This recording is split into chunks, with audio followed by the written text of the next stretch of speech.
everybody, welcome to the Lost Harbor. I am your host, Nitsify, in case you didn't know. In case you didn't know, in case you did know, I don't know, welcome. I'm your DM and the host of the Rum and Harbor campaign. We have a few players here with us today, and it has been a hot minute. We've been, as you guys may have realized from either the post or just, the bit that we mentioned, I think, last episode as well, we've been moving. Dylan and I have moved into an apartment together, but admit that I had to spend like a week just moving literally everything. So I've got a brand new desk, I've got my new little area. I've done everything I can to make sure you can't hear Dylan through the mic, but in case you do, and you hear a double Dylan for a split second, apologies. I've done the best I can for now. We're going to try and hopefully proof that up more just to make sure in the long run. But I think it's fine from what I can tell. That being said, welcome, one and all. We have a few players here, like Tic Tac Dylan, who plays Chrono. Hello. I think if you are scared of moving, don't. It's actually pretty fucking sweet, I'm not gonna lie. Yeah, it's actually normally kind of a vibe. Except when it's not, in that case, damn. We also have Reed, who plays Usagi. Never get into coding, kids. Yeah. It's a valid. unless you have the patience of a saint. I'm just imagining Reed's avatar with like sleep bags, holding a cigar and a beer with both hands. He says that. It'd be a 2-liter bottle of Mountain Dew. Fair enough. Fair. For those who don't know, Reed's currently been working on making the game, and I think you're getting near a deadline, aren't you? Something like that, from what I understand. Hopefully August. If anyone of you notices the trailer for Reed's game Moonchild, which we totally should wishlist on Steam. Fun fact, I helped make his game trailer recently. That's gonna release soon, I think. I'm actually not sure. At the end of July, yes. At the end of July, I made him a game trailer, yeah! Keep an eye out for that. But also on the sidelines, we also have this little purple lizard guy with some green, might be Kool-Aid pouring out of his mouth. We have Acrid, who plays Mollis. Hi. You sound dead inside. You good, man? I'm totally fine. He's currently playing a game. Oh, you playing Sekiro? No, Damn. no. Shockingly, no. No. What is it? You gonna share with the class? I am currently playing Days Gone. For those who question, it is a Viking game where you have to worry about food and zombies. Oh, hell yeah. It's a zombie Viking. Hell yeah. My bad. Sorry, I thought you were done. My bad, dude. I thought I was too, and then my brain said, "Say this," and I was like, "Okay." Dude, your brain is like a second person from you. There's you, and then there's your brain. Yeah, no, really, it's just my brain goes, "We're saying this," and I'm like, "Why?" I didn't comprehend that before it went out. Oh well. Oh, man. The voices are difficult to ignore. The voices are very loud. The voices are back! We also have Isa, aka Ublex. What the fuck is up? Hell We yeah. are the fucking harbor. We are the steal harbor. shit, I think. We are the whole ass harbor. With the whole ass harbor. Hell yeah, baby. Let's fucking go. We That's also right. have... We're on top of ships like hell. We're on top of your mothers. Anyways. Except you're together right now. But also, don't forget, we have a person that's actually here for the intro. Because I actually made sure they were here, unless they've walked away already. Anya, the peanut gallery. Hi! No, I haven't walked away, otherwise I wouldn't have been able to hear you. Heck yeah. Yay. Or given my 2 cents on what the hell Acrid is doing. Yeah, that's true, that's true. Oh, man. Alright, well, either way, in case anyone may have forgotten, because I won't lie, my memory's also pretty bad. In the last episode, y'all got to Gal. And not just that, but you guys got to meet up with some good old acquaintances, from Hemfine. On top of that, you began your journey onwards. You also did a little bit of a brawl, a little bit of a back alley brawl, may I say, as you ran into probably with some type of acquaintance, maybe, of Halamar, who seemed to be teaming up with some random pirates.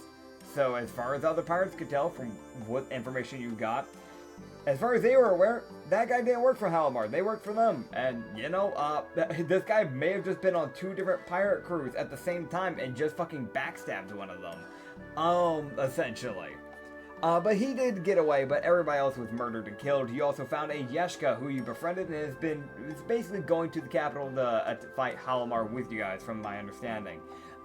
Besides that, you guys began your journey as you guys began sailing with these like wooden boat sails that are used to like travel throughout the desert dunes. They aren't always used, but they're just more convenient. They're about the same speed as normal walking, unless you're like a halfling, but they're more just convenient than anything. So you don't have to, shovingly and aggressively and tiredly and with fatigue, force your way up dunes of high, steep, Yep. yeah, sand.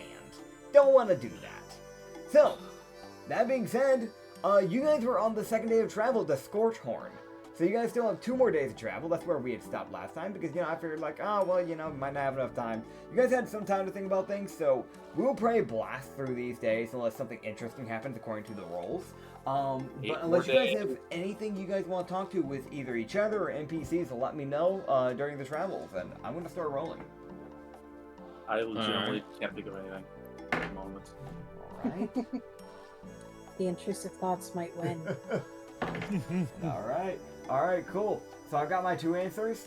So, the first day, or the third day, sorry, not the first day. The third day, you guys are going to start traveling, and you guys are going to get over there. There's not any, like, desert storms, or, sandstorms is the word, sorry. There's not any sandstorms or anything like that that doesn't happen, luckily enough for you guys, because that would, let's be honest, that could suck, because you could end up off the wrong path. That could go real fucking south real quick for you guys. The last thing you guys want to be doing is having to re-find yourself inside of a desert that you've never been to. You can lose some time, and you guys are kind of on deadline here, so. Not to mention dust devils are a bitch. Yes, they are. They suck. I've lived in the desert. It is not fun. Yep, lived in El Paso for 4 years. Imagine. Not fun at all. I've never lived in a desert, but I've eaten dessert. Does that count? No, it doesn't. Nah. Fair enough.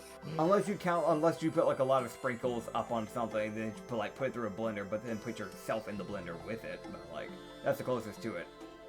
Please don't put yourselves in blenders, people. That's not safe. Yeah. Don't worry, Anya. Don't do that. Don't worry, Anya. We don't have a blender in the apartment. Otherwise, I totally would try right now. Well, I mean, we have a microwave that's about the same thing. It'll still get hot in there. Oh, that's true. For the sake of not getting in trouble, Yeah, for some anything that these people say, do not do unless it is something that is legitimately safe. We're deranged lunatics. Exactly. Please Do not let the intrusive thoughts win. Please don't microwave yourselves. At least not without a tinfoil hat on or something. Exactly. Try to microwave yourself. At least microwave your balls. Do it in style. Exactly. You gotta go out with a bang, you know what I mean? Not like your balls. Dude, you know I don't have those. Alright, so anyways, we're gonna get this going. So Why am I always the voice of reason? So on the third day, it goes by pretty well. And you guys will start getting to your nighttime, as always. Just in case if anything has happened, I will tell you. Who's taking first night shift and who's taking second night shift? I'll take first one. I'll do second. Alright, and Mollis the New Bucks? 7 days. Back. Okay. What'd you say? Are 7 you days taking until I first go. or second night shift? I'll take second. Okay. Take a night shift. I got you, okay. So it's Ublex and who is the other first person, just to make sure? Me. Okay, gotcha. So, Oh. yeah. So, Usagi and Ublex with... I will roll to see which one's going to be up there with you guys. That's for him. And that's for him. Okay. So, Ublex, Usagi, and the Yeshka, the 3 of you will be standing guard for the first night. So, for anybody that's up during that shift, go ahead and roll me a perception check. Oh boy, here we I'll go. roll for him as well. Alright, next time I level up, I'm definitely leveling up my wisdom. My perception is dog shit. Oh, hey, it's a 19. That is fair. 19, not bad. Oh, wow. There you go, man. Okay. It's better than Yeshka. He, Vrozelk only got a 10. Would you get, Isa? Yoink. Let's see what you got. 19. Oh no, nat 20. Okay. Nat 20. Let's fucking go. You just had to one up me, didn't you? Literally in this case. Yes. I mean, Yeah, Yeah. that's right. 2 up. Hogger. Actually, luckily enough, this is actually perfect for you. Okay. Oh no. So, I'm going to do that there. So you for Vrozelk, you would see that he's kind of just like he's kind of more distracted by his weapons throughout the night. Like he's mainly just kind of like just like basically making sure that the bone is still like sturdy. That it's not just going to shatter on him in a fight randomly. Because he does fight with bone weapons. He fights with bone warhammers specifically. It would be bad if it broke on him. So he's kind of just kind of like maintaining his weapons throughout the night. Usagi, you are kind of like scanning around every now and then, like in between doing like anything idle that you might be doing. Which I'm trying to imagine that Usagi for like idle, like what would he do idle-wise? He's like usually be smoking, but he doesn't usually be like smoking up, but he doesn't have any lettuce on him, so he'd just be like flipping a coin and like trying to catch it in midair or something because he's bored out of his mind. Gotcha. I do imagine he's like trying those coin tricks like Connor from Detroit Become Human, if anyone knows that reference. I do. I vaguely get that reference. I've watched so much of Detroit Become Human, but I honestly can never remember the characters' names. So I'm gonna be honest, all I remember is Connor and Hank, just because I genuinely think they're the best part of the game. That's fair. Oh wait, yeah, Connor's the twink, right? My bad. All right.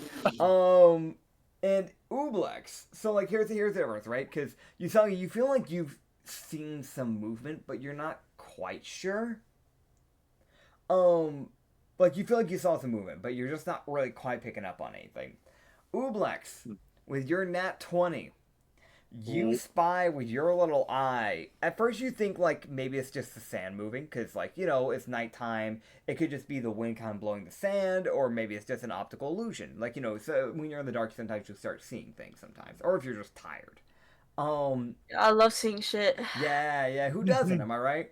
But then you start to realize it's getting closer. And oh boy, it's got a lot of legs. And that's damn, shorty. It's moving fast.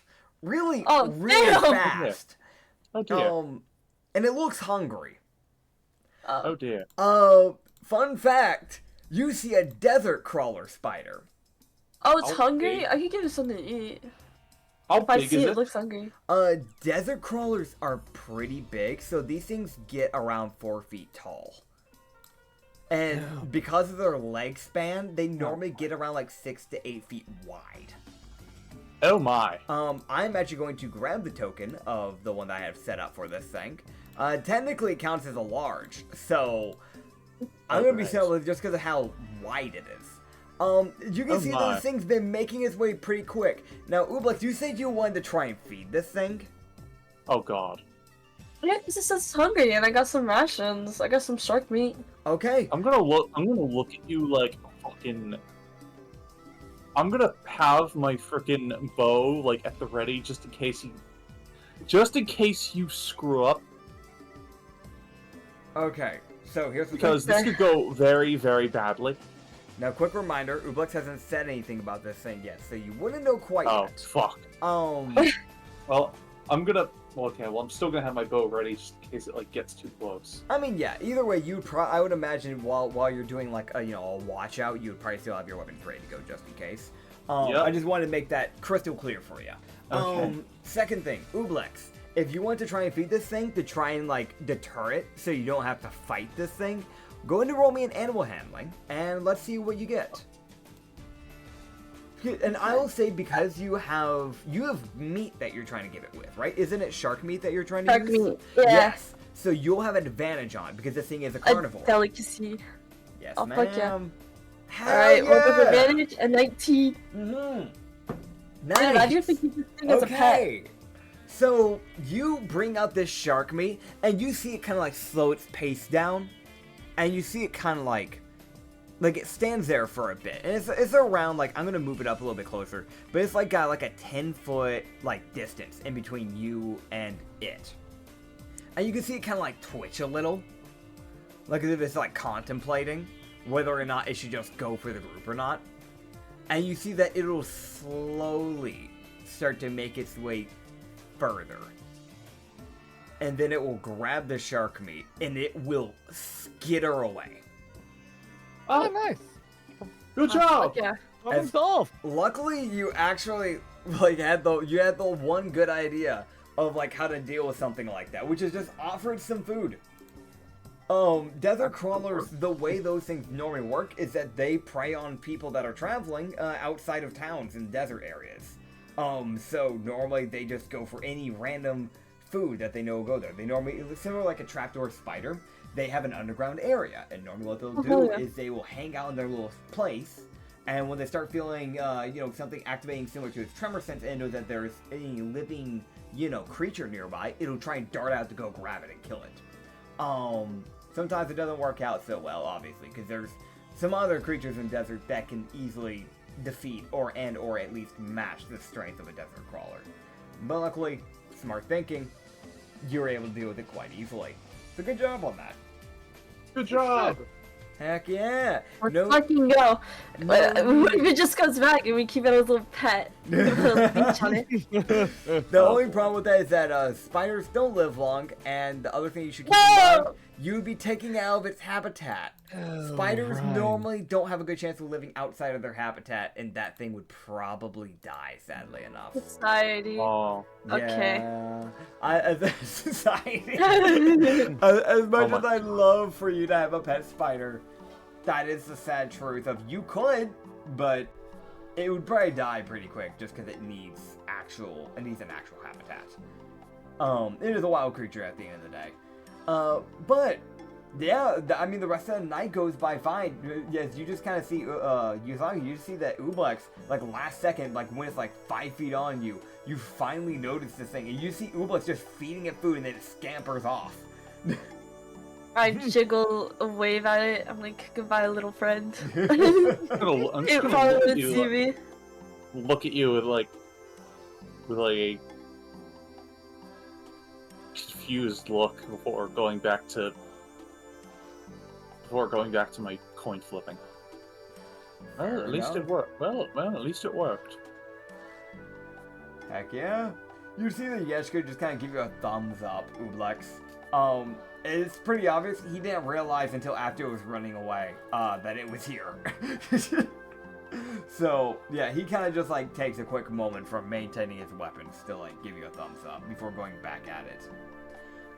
But yeah, I mean, that's the rest of y'all's night shift. At least you guys handled everything that came up pretty easily, pretty well. So good job on that. Yay. Chrono and Mullis, give me your checks as they would wake you up and go to bed so they can get their sleep. Alright, I'm rolling some physical dice, and that's a dirty 7. Okay. Ooh.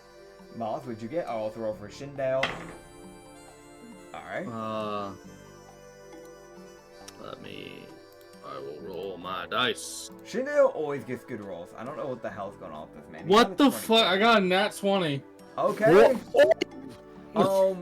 I'm gonna do this because I would feel bad for this to be the case. I had rolled to see if there would be 2 events in the same night, because that is a possibility with the way I DM. There's not, and I'd feel bad if you just got a nat 20 perception and it got used for nothing. So here's what's gonna happen, right? Huh. I'm gonna goblin that dice. Goblin. I have a Oh. special mechanic that I haven't needed to use called Goblin Dice. Where if a player rolls a nat 20, doing something like this specifically, and there was really not going to be anything there to begin with, sometimes I will use Goblin Dice. Essentially meaning that I will just kind of proc that nat 20 for that player whenever I feel that it's necessary for them. Ooh! Oh, fuck yeah.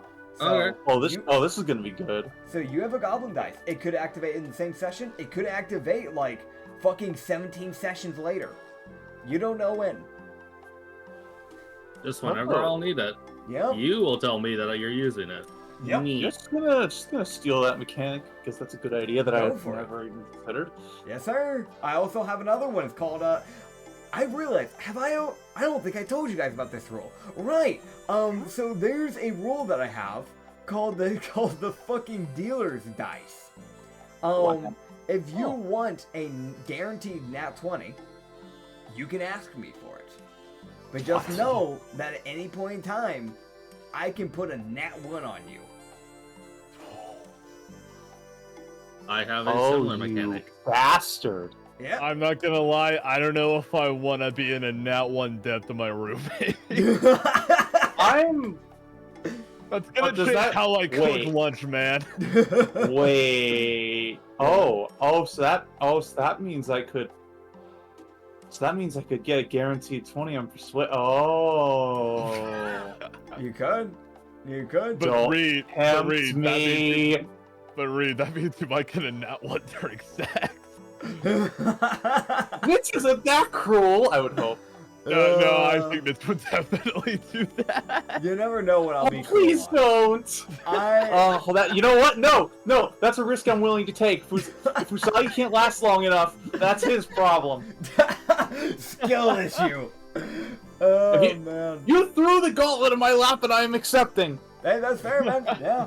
It's like I said, like the dealer's dice. There's dealer's dice and there's goblin dice. I guess I need to write those down in the Discord rule channel so you guys can keep up with that when time comes. That'd be good. Oh, Apologies boy. for not mentioning that. I don't know why. I'm so used to like DMing for the same groups every time, and it's also been a year since I've DM'd.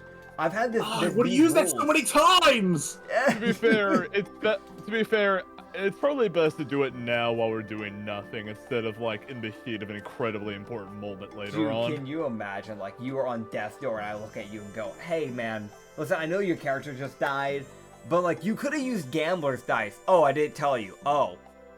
Exactly. Wow. Well, that means that. Okay, so that means I have an instant get laid button. All right. yeah, Oh, man. I also use that mechanic specifically on the gambling dice, the dealer's dice. You only Yeah. have yourself to blame on this one, man. Oh, don't If worry. I use this for something terrible. I've had players use it in the past, and they always got what they wanted, but, there's always a price to it, so just keep that in mind. Alright, Swear to God, if he dies from a nosebleed during the act, then. Ugh. Oh, man. Okay, so That's- we're gonna keep What this should I going. consider? Oh, man. So, That's 7 days left. the Anyway, fourth, carry on. the fourth day will proceed on, as you guys will begin tracking through the desert yet once again, using the little sailboats. So you guys will have to drop them off at Scorchhorn, because they are rentals. So, like, basically you're taking it from one place to the other city and you drop it off at that city. So you'll have to find a way to get new ones or just walk, which, I mean, it's the same speed, so it's not like you're really making a difference. It's just nicer on the feet, you know what I mean? It's just a fun little mechanic I got to add in there, and I wanted you guys to be able to sail in the sand for a bit, because I thought that was a fun idea. Okay. Neat. Especially for the ocean, you know, for the people who can't go in the ocean. Yeah, you guys will travel for this fourth day as the blazing heat scorches down on you. Don't forget to continue to delete your rations as you go on for these days. Yep. And you guys on this last day would go through the last little bit of your water, as you guys will begin to approach Scorchhorn. Like, I'd say like midday. So midday you would get to Scorchhorn by now. And I've actually got some light details for you guys about Scorchhorn that I'm actually going to bring up for you. So I'm going to pull this stuff up real quick, because it's been a hot minute, and I haven't got to DM in a while, so my brain's still having to re-remember stuff, so give me a moment. But from what I remember, when it comes to Scorchhorn, there's a few little details that you kind of realize as you're starting to come into this town, which is the fact that, it looks... So, like, despite being a desert, normally, like, the past town that you're in, the port town, Sunstar was at least, like, there was at least vegetation, right? There was still, like, greenery kind of growing in every, like, nook and cranny. Like, they were still keeping themselves hydrated and keeping the, they were still keeping the plants, you know, taken care of, you know, that sort of stuff. Normally what desert towns will do is they'll build wells to, you know, continue to take care of it, or they'll have magic water users that will, like, water the plants in between so they don't waste all their drinking water from the well, you know, that sort of stuff. something you would realize with Scorchhorn is that it looks like the plants are kind of dried out. Some of them are just like a little like you can see some like potato plants, because potatoes can grow fucking anywhere. You can see some of the potato plants have kind of like dried up a little. Like they might be growing or they might just be dead. You can't really tell. And like you can see like some of the vegetation where people used to have like flower beds hanging off near some of the like windows, they fully withered. It's just bad. It looks like a lot of this vegetation has just completely either dried up or just died out completely. It's very similar architecture to what you saw in Sunstar, as Sunstar is kind of the main architecture you see throughout the majority of Gao, which is that like sandstone built, type of housing, very blocky-esque, just because you can't really do too much without sandstone possibly crumbling, but it's still strong enough to where it can withhold against sandstorms and any like weather stuff. So it still stays to live in, you just can't really be as creative with your building types, sadly enough, with sandstone.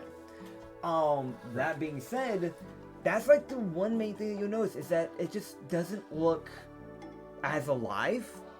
Like there's not as many people bustling, obviously. A lot of the people that you're seeing in this town as you guys are starting to enter it is that you can see that there are some people where it's obvious that they are either traveling to the next town, passing through simply, because they're probably on the way to the capital as well because of everything going on. And you can see that some people are just like either just sitting underneath the like roofing areas where there's shade, and you can see that they like some of these people they don't look like they're taking care of themselves. Like their skin's really dried up, and like some people you can see where their eyes have kind of like almost been like sunken in to a degree. Some people have like chapped lips. People here just don't look healthy. Bit of a dreary place. If my memory is correct, Ublix, you said you needed to do something here for your patron? That would be in Mage Shade. Yeah, I need to go up a little further. Yeah, that's the next town. Okay, cool. Yeah, no, I don't know if we should stay here for very long. This place. This place doesn't even look like it has any. I would feel terrible stealing anything from a place this destitute. Oh, you do have some morals. Good for you. I never said I didn't. Touché. Something else to mention real quick, is that, you guys will need to refill your water. So going to the marketplace area, because, like, I'm gonna mention that straight up, the marketplace is, like, one of the first things you see when you walk into this town. There used to be a stall where they used to sell water. That is just, it's just not being, like, manned. Like, nobody's at that stall anymore. Does that mean it's free? No, hang on there, Reed. Is there like a sign that's like one of those win out to lunch, be back till win, or something of that nature? Kinda, it's more of a sign saying out of water. Oh dear. Yeah, out of water. Again, you could ask people around, see if you can find a different place that might be able to sell you water, but it sounds like the main person who normally does go out of their way to sell water for these sorts of things just ran out of water, which is not a good thing. Well, there's always alcohol. There's always alcohol. Let's see if there's a bar open or something. There actually is a bar. Yes. Ha ha! Drinking this for the win. Okay. So instead of getting water, we're just gonna get tons of tequila or something. Hell yeah. There is a place called the Oasis Bar and Inn. Does alcohol make you thirsty, or is that something else? I can actually double check here. Because like I'm thinking alcohol make you thirsty? I know you can type faster, but I have a new keyboard. I'm having to get used to it. I kind of think it does. Yes, it does make you thirsty. Alcohol does make you lose fluids faster than you otherwise would. It also works to compensate for this loss by stimulating the thirst center of your brain. So, like, I mean, yes, it does, but like, so it's one of those things where, from what I'm reading, it would prevent dehydration, But you would just be It would make me miserable. thirstier. You would definitely be Hey. miserable in I mean, general yes. doing that. I mean, yeah, but do you have any better ideas? There's no hot water. There's also a shot that Tavern might just have water. You could ask. Well, we could. Yeah, Uh, that is also alright. an option. Let's just go. Let's just go there before we start drinking ourselves to death. That would be smart, Before yes. you start drinking yourself to death. Don't you need water too? Yeah, but I'm gonna get water. I'm not getting alcohol. I'm gonna ask for water. I was only suggesting alcohol as like a last resort if we can't get water, but okay. That's fair, that's fair, that's fair. It sounded like you were Phrasing just is leaning into important. like immediately alcohol. Water doesn't matter. Yeah, no, that's what I interpreted. I mean, is it? Do you know what, Val? I mean, Listen, I'm the same thing anyway. with tea, okay? I get it. So, you will start to walk into the Oasis.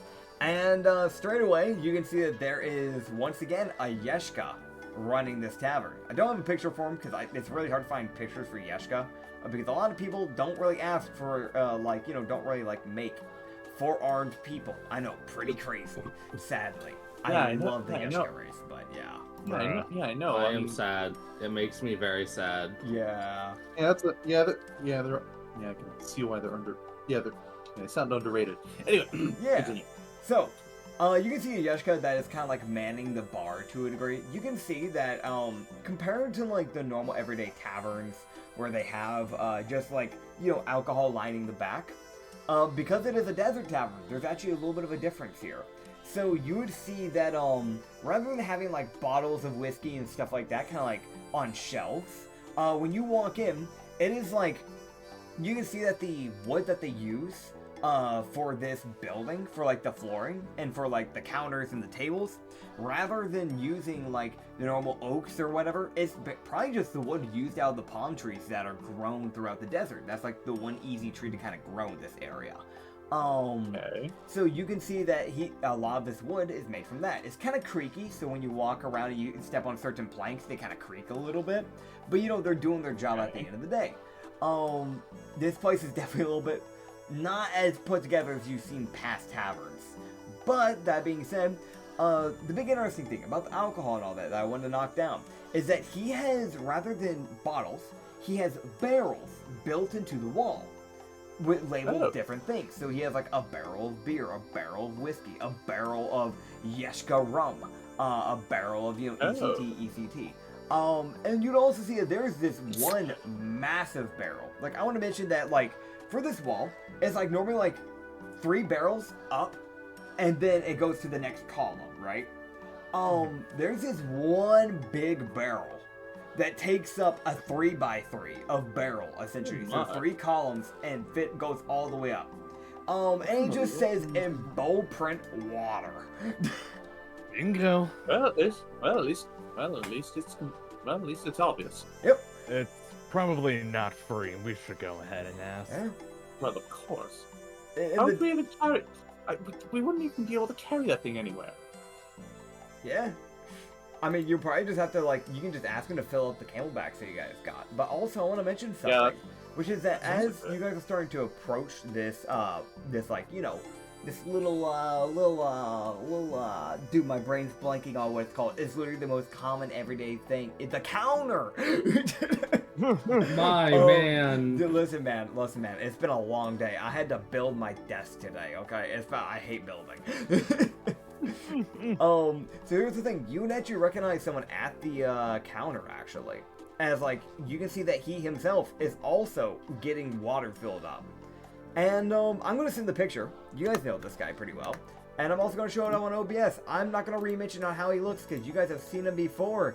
As you see Casphere, the blue tiefling from the Liberation Army that you guys saved a while back.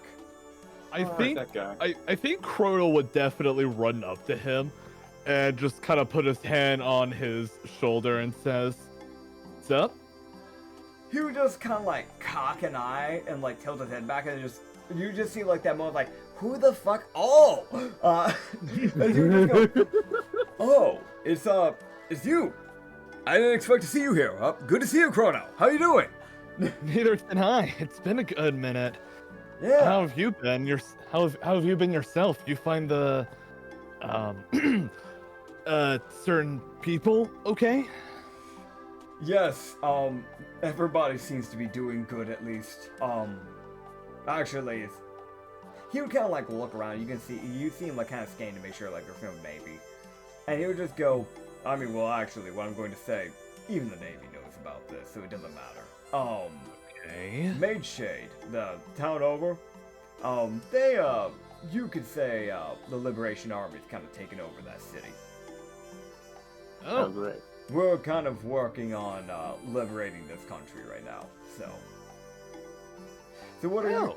So obviously that kind of explains why I'm here, but what are you doing here?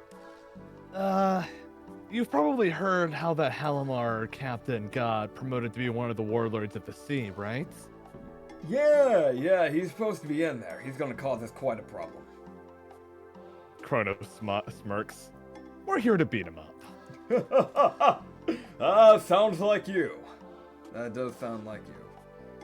I mean, other than, well, pissing me the hell off, I don't want in good conscience let an asshole who treats others like toys walk around freely.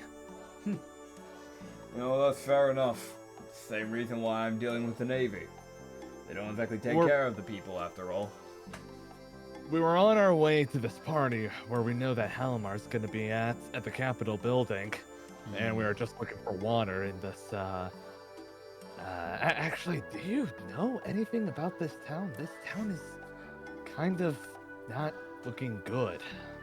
Yeah, it's been a bit confusing. Recently, the past few weeks, I've been trying to, that's one of the reasons why I'm in this city right now, specifically. I was trying to investigate a bit of it. But I haven't gotten much information. This town used to be bustling. They used to have water mages that would, you know, take care of the plants and the vegetation here, but it's like they've just disappeared. Huh? I've done some poking around, and some people have said that, at one point they saw people disappear before their very eyes, apparently, but it just doesn't make sense to me. I don't know how that would be possible. This could be a stretch, but maybe this might have something to do with Halimar's fruit power? Maybe. I don't know how his power works, I just know that he can do teleportation, but I don't know what the extents are. I haven't seen it in action. Could be possible, though. It has been on the back of my head. Recently I've been able to upgrade my time powers, but I have no clue what the hell his powers are capable of. Yeah, when it comes to the fruit powers, they're kind of, I don't know, unpredictable? Yeah, It I also can counts stop. on who's using it. Yeah, I can stop time now. That's weird as shit. I mean, granted for a few seconds, but I can do it. He would just kind of like cock a smirk and just go, well, it's better than you than some of the other people in the world, that's for sure. Fair, yeah. Either way, Now- I should give you a warning, on the day of the Nobles party, and he would kind of like lean in for you. Chrono would do the same. Yeah, he would just go, obviously I don't have to tell you not to leak this to the Navy, considering your anger towards them. I could crack a joke here, but I won't. Please continue. We plan on attacking on the day of the Nobles party. We're going to do a full-on siege towards the capital. Oh boy. Now Chrono's turn to raise an eyebrow, and he'll just smirk and say, "Any chance we could help?" Well, I mean, quite frankly, our hands will be quite full with the Navy to a degree. If you can at least get Halimar out of the way, that would be good for us. Can do, for sure. Just, don't be near the... What's the best way to put this? Don't be near the, you know, the suburbs. You probably want to get in the party. Most likely, my guess is that Halimar is going to be in there. I've done some light digging into where he's supposed to be positioned, but from what I've understood, he's such a wild card, I don't know for sure if he'll actually follow the Navy's orders. Based off what I know, that's probably not likely, if I had to guess right now. Either way, he has to at least stay somewhat near. So, if he isn't, he'd have to be at least somewhere close by. So I guess just keep an eye out. You might even be best off trying to infiltrate the nobles party. Just a gander, we can probably help you set up with that if we head up to Mage Shade with us. Oh? Yeah. That could work. It would also be good for you to meet our sergeant, the one actually running this. I did learn a little bit of etiquette back in my time during Whiteside. While I can't really speak for the others, I think I could probably help them fit into the Nobles Party. With a little bit of understanding, no promises though. But yes, all of that sounds great. Alright, well, I guess just get yourself refilled with your water and whenever you're ready, I'll be waiting outside near the suburbs. Wonderful, thanks. Oh, and Nitz, you know that bro meme where they just kind of like high five with their elbows sticking out? Yeah. Chrono's just gonna offer one to him. Yeah, he'll accept it. Let's go! Heck yeah. Alright. Chrono is gonna then go back to where I'm assuming the rest of the 5 is kind of grouped together, sort of ish. I was probably just scanning around. Attempting to look inconspicuous, looking for... Prospects are probably not good, but is there anybody interesting around here? Anybody interesting? Let me roll for that, actually. Let's see. Is there anybody interesting in this tavern? Well, okay, the dice have spoken. That's gonna be a flat old no. The people that are here, they're just like, it's like the common everyday people. Like, there's not really anybody that comes out as interesting or capable, if that makes sense. Yeah. Okay. Worth a shot. Anyway. Worth a shot. So, crew, I have a quick update for everyone when we get into the capital. So, turns out, he'll just kind of lean in close and he'll just sort of, Actually, before I say this next part, can I, like, make a perception check to make sure no one's, like, eavesdropping on us or anything like that? Go for it. Alright, Can't you just whisper? I was gonna point out, can't you just whisper to Mollis and you could just tell it to everybody? Without having to worry about that? If I do that, can I avoid the check nets? I'll say sure, you can just do that. Okay. Haha! The convenient way! Abusing our teammates' psychic powers! Sorry, Acrid. I mean, fair enough. I'm just here. Like, in the canon, Mollis is just here. So, Mollis, I couldn't resist. It was too good of an idea. So, Mollis, Chrono's gonna whisper to you, the Revolutionary Army plans to liberate the Capitol building, and they can help us get into the Noble Party to fight Halamar. And he will let everybody else know that. Alright. And he keeps his own thoughts to himself. So, yeah. And, so speaking of which, our old revolutionary friend wants to introduce us to their sergeants. I also misspoke. Commander, my bad. Commander. That checks. So after we get the water, let's go get that taken care of. Yes, that's good. Water. Heck yeah. So I'm trying to... Agi's making a mental note to not try to steal anything from this army. Yeah, you probably shouldn't. You probably shouldn't. It's a bad idea. We're trying to ally with these people. He hadn't mentioned it yet, anything about that publicly, but he's just like thinking, okay, noted, do not steal anything. I speaking as a player, I appreciate that because I genuinely have tried to push really hard in making them allies with us. Yeah.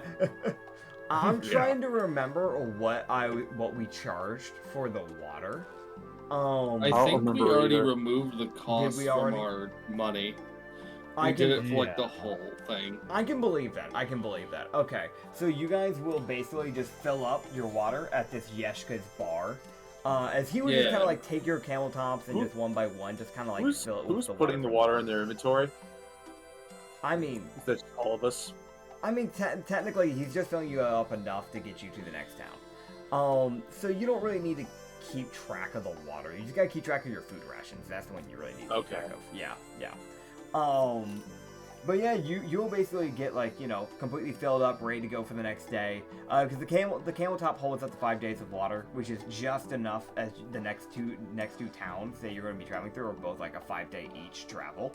So you'll be fine. You will be completely fine. But yeah, you guys will, I guess just after you fill up water, you guys would just start making your way out to the suburbs where as you guys are about to leave the town, once again, you can see Casphere just kind of waiting. Just outside, just kind of hanging out. Chrono will wave to Casphere as the group approaches them, and he'll just say, "So, any peculiar gimmicks I should know about? Like, I don't know, maybe they have PTSD over cheese or something weird like that?"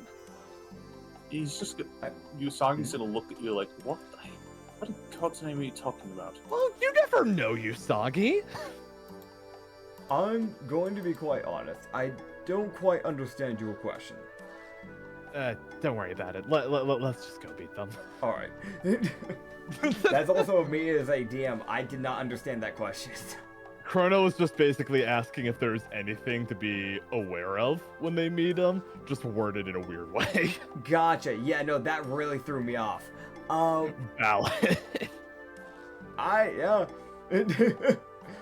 Yeah, you guys would just start your travel as you guys would start making your way over to the next town, essentially.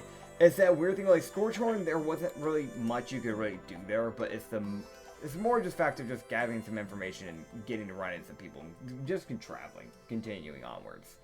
This town's pretty just beaten down. As you guys are going to start making your 5-day travel to Mate Shade. Okay. So we're going to start rolling, see if anything happens on these days.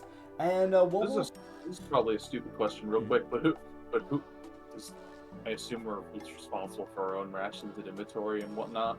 Yeah, you guys are responsible for your own rations. Okay, I need to get an extra day's worth. So you guys I'm 1 day. should. I am 1 day short. Oh. We bought enough rations for the whole trip. Yeah. Oh, yeah. well then. Yeah, Oh. you should have. Yeah. I'm not writing it down like an idiot. Yeah, you probably just forgot to write it down. It happens. It happens, man. Okay. So how much do I have left so I can actually write it?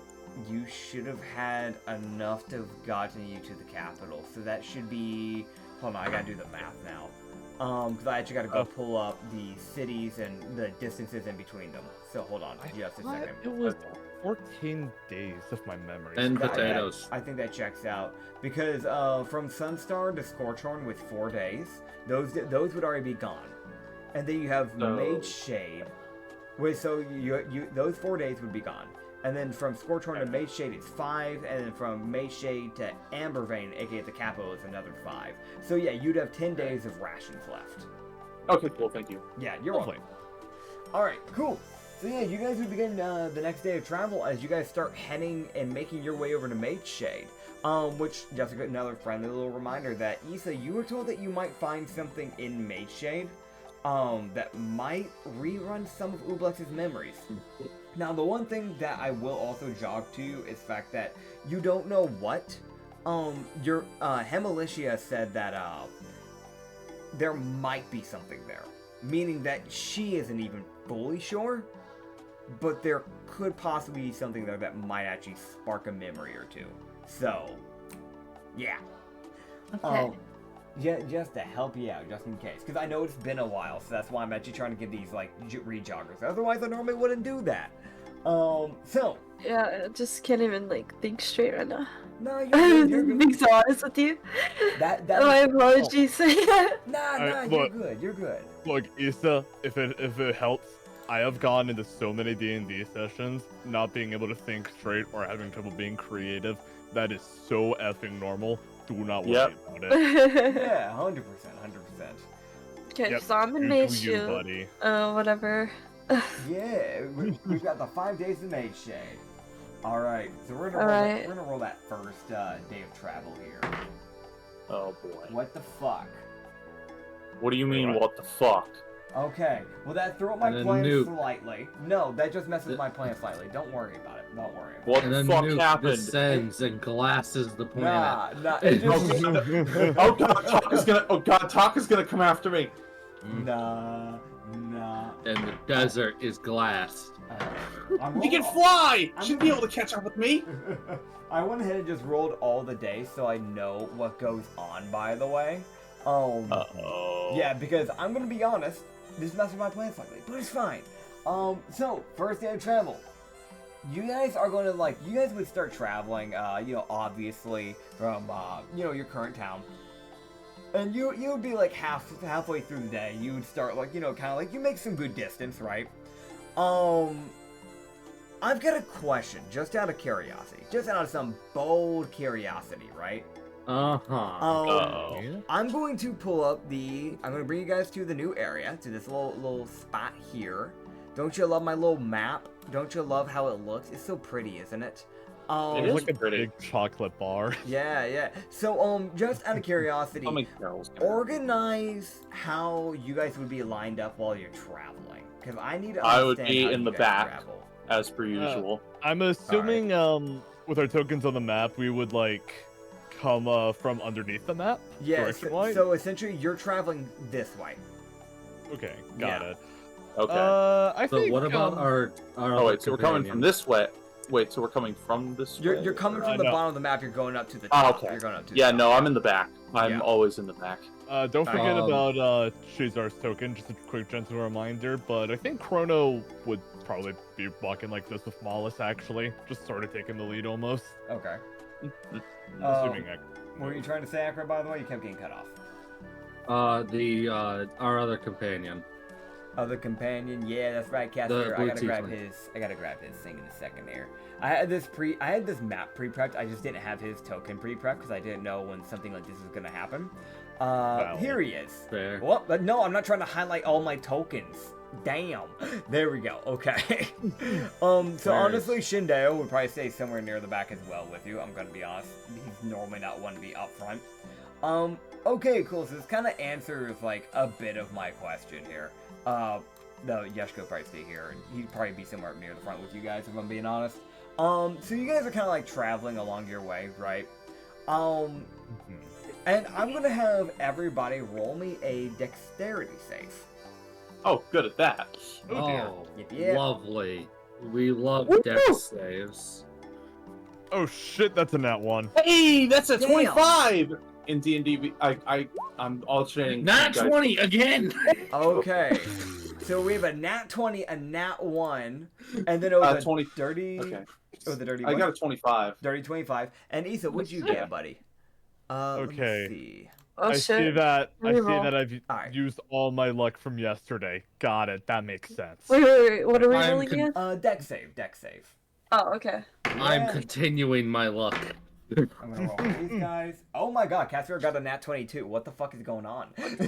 I got a 13. Okay, 13. 13. Okay, you know what? Isa, no. Time to I fly. know it sucks. Uh-oh. Honestly, it's actually kind of fitting for a slime. So here's the Turn thing. into umbrella. So that's actually kind of a funny imagery. Ublex umbrella. No rain will hit anybody, and the umbrella only boy. gets bigger the more it rains. Oh boy. Okay, so here's the thing.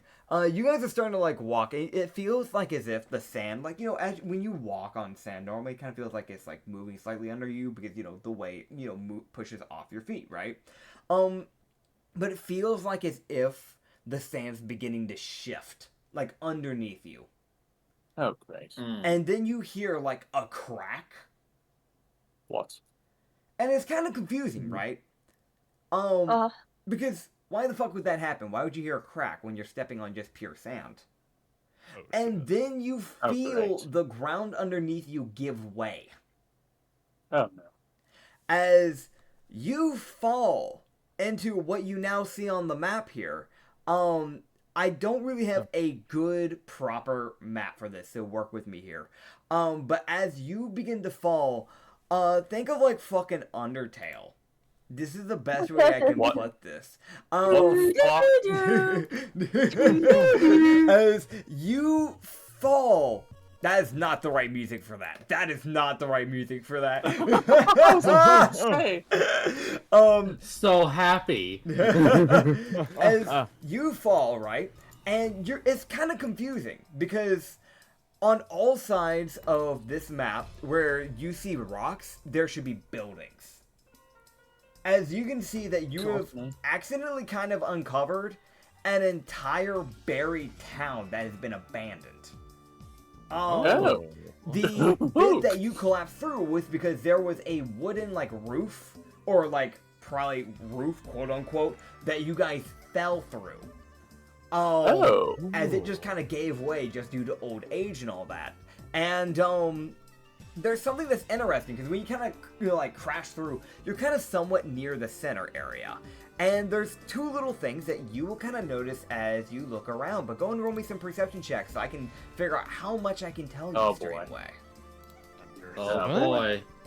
Eyeball check. 11! 18, baby! Heck yeah. 18 and 11 and what else? Wow, my rolls are really good today. Heck yeah. Perception. I'm assuming that deck save is gonna come up here eventually. Oh boy.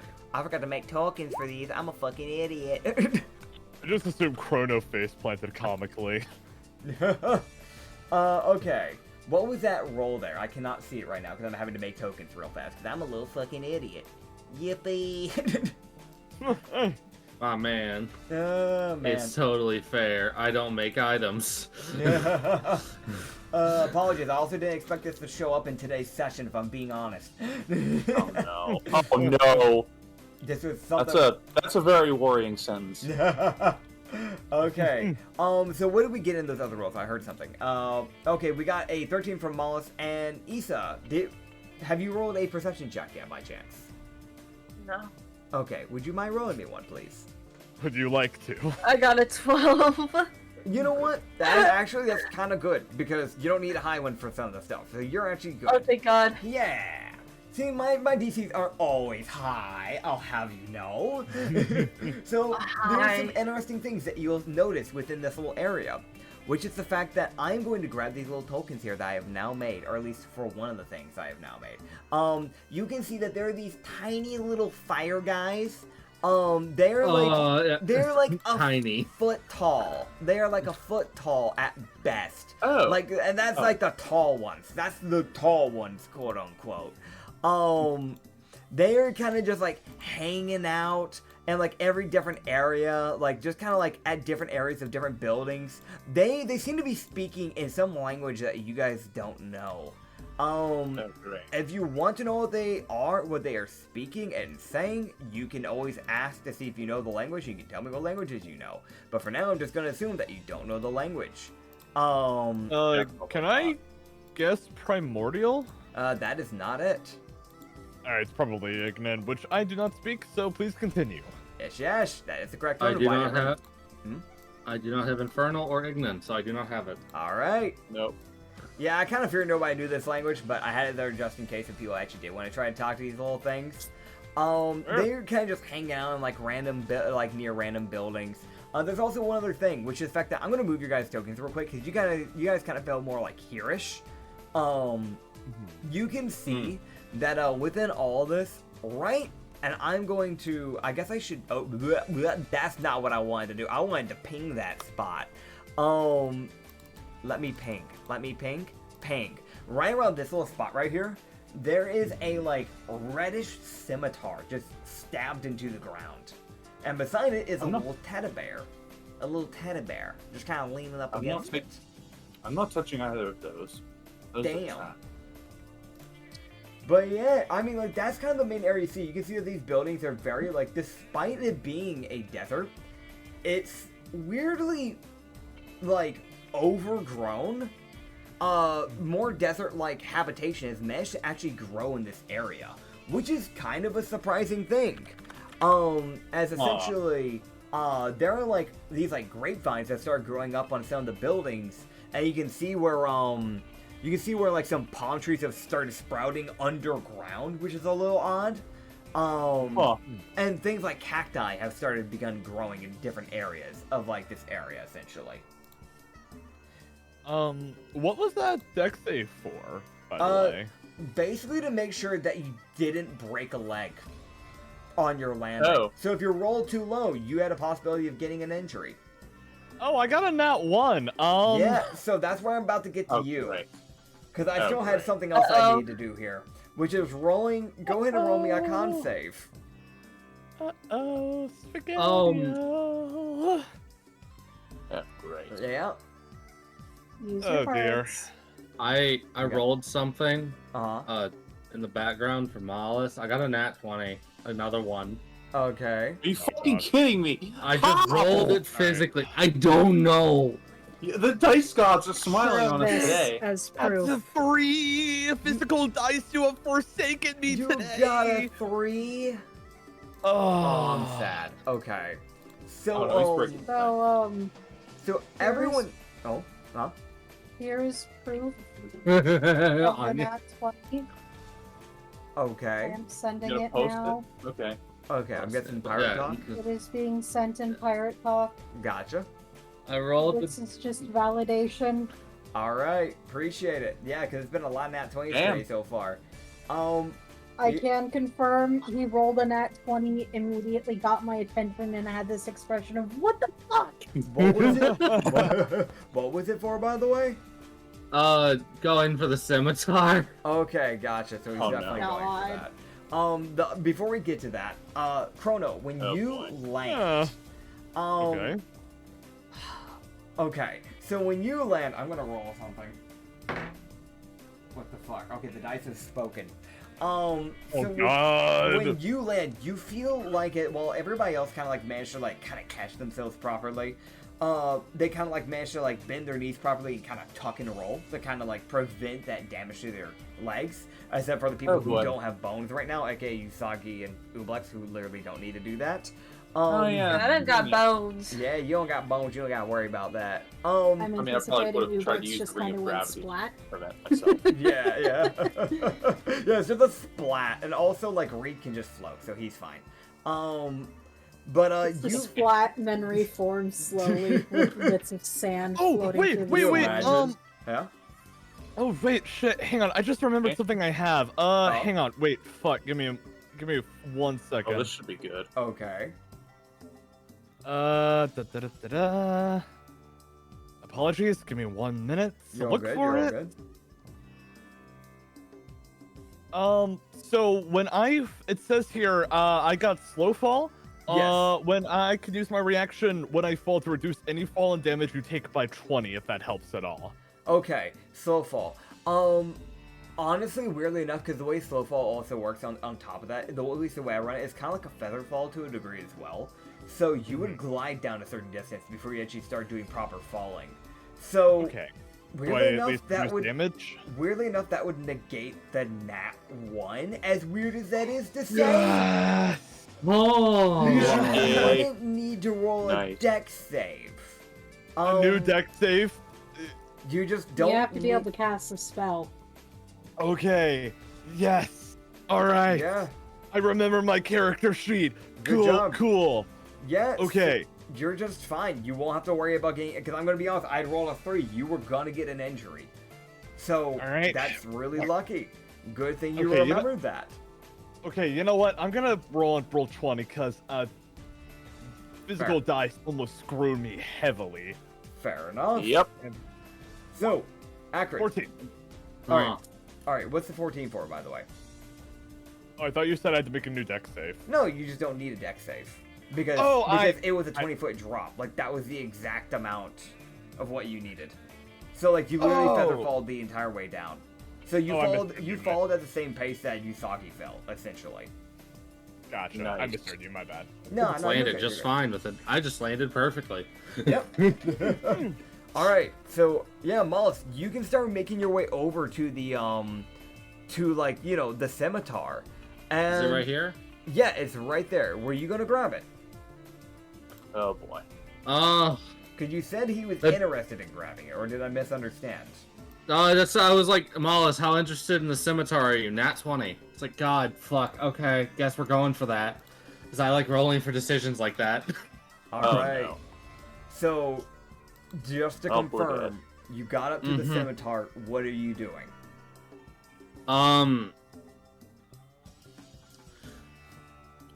Can I look around and see if the fire guys have gotten any more aggressive from me getting closer to the scimitar? I don't know if they're connected to that thing. So roll me an insight. Oh boy. Oh boy. Insight. What is my plus? It's a 5. You got this, man. Better than nothing. Use your brain. 1d20 plus 5. Come on, man. 10. Ah. Okay, so as far as you can tell, they're just little fire guys. They're doing little fire dances and they're doing little fire talk. Alright. Yeah. Can I roll an arcana on the fucking scimitar? You may roll me an arcana on the scimitar. I am dumb as hell, so this will only go well. Well, Chrono boy. just kind of finishes getting up. He just kind of shudders and says, "That's weird. Feels like it just avoided something awful at another time. Malice, what are you doing?" 22. 22. You might not supposed to pick that up. You know it, Dutch. So, Thanks, Mr. Whiskers. No, I'm just saying that based on my intuition. So here's the thing. When you get closer to this thing, you also realize something else with this Arcana check, besides just its magic. Which is the fact that it's not just a normal looking scimitar. It is this like black blade with like sharp edges and a simple handle. Kind of has like a chain that's kind of like scorched on the end bit of it, near the handle. Oh boy. And like the further it goes up on the handle, like the brighter red it becomes. Okay. Now here's the thing. You would realize, the special little feature of this thing, of this scimitar, as it would give you a thing called the Flame Devil Strikes. As an action, you may do 3 melee attacks with an added 1d10 fire damage per hit. Oh! Oh. I'm very interested in the scimitar now. Yeah. Now granted, it course does you have are. a charge, so keep that in mind. There has to be. I figured. Yeah. There has to be I'm- a catch. I refuse to believe there isn't one. Moss is also looking at that teddy bear. That's there. Yeah, it's just a little teddy bear, man. It's not a Trust the demon. innocent-looking bears. It's just not a little that teddy bear. bear.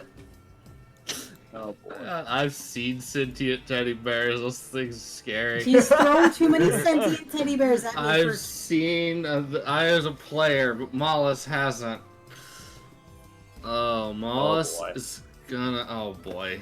All right. Well, Never I'm an trust Oni, the so teddy bears. the problem is now also because I'm part Oni, I'm more desiring to grab something that's fire related. That is true. This is true. If it impacts your decision, do you want me to describe what the bear looks like? The teddy bear?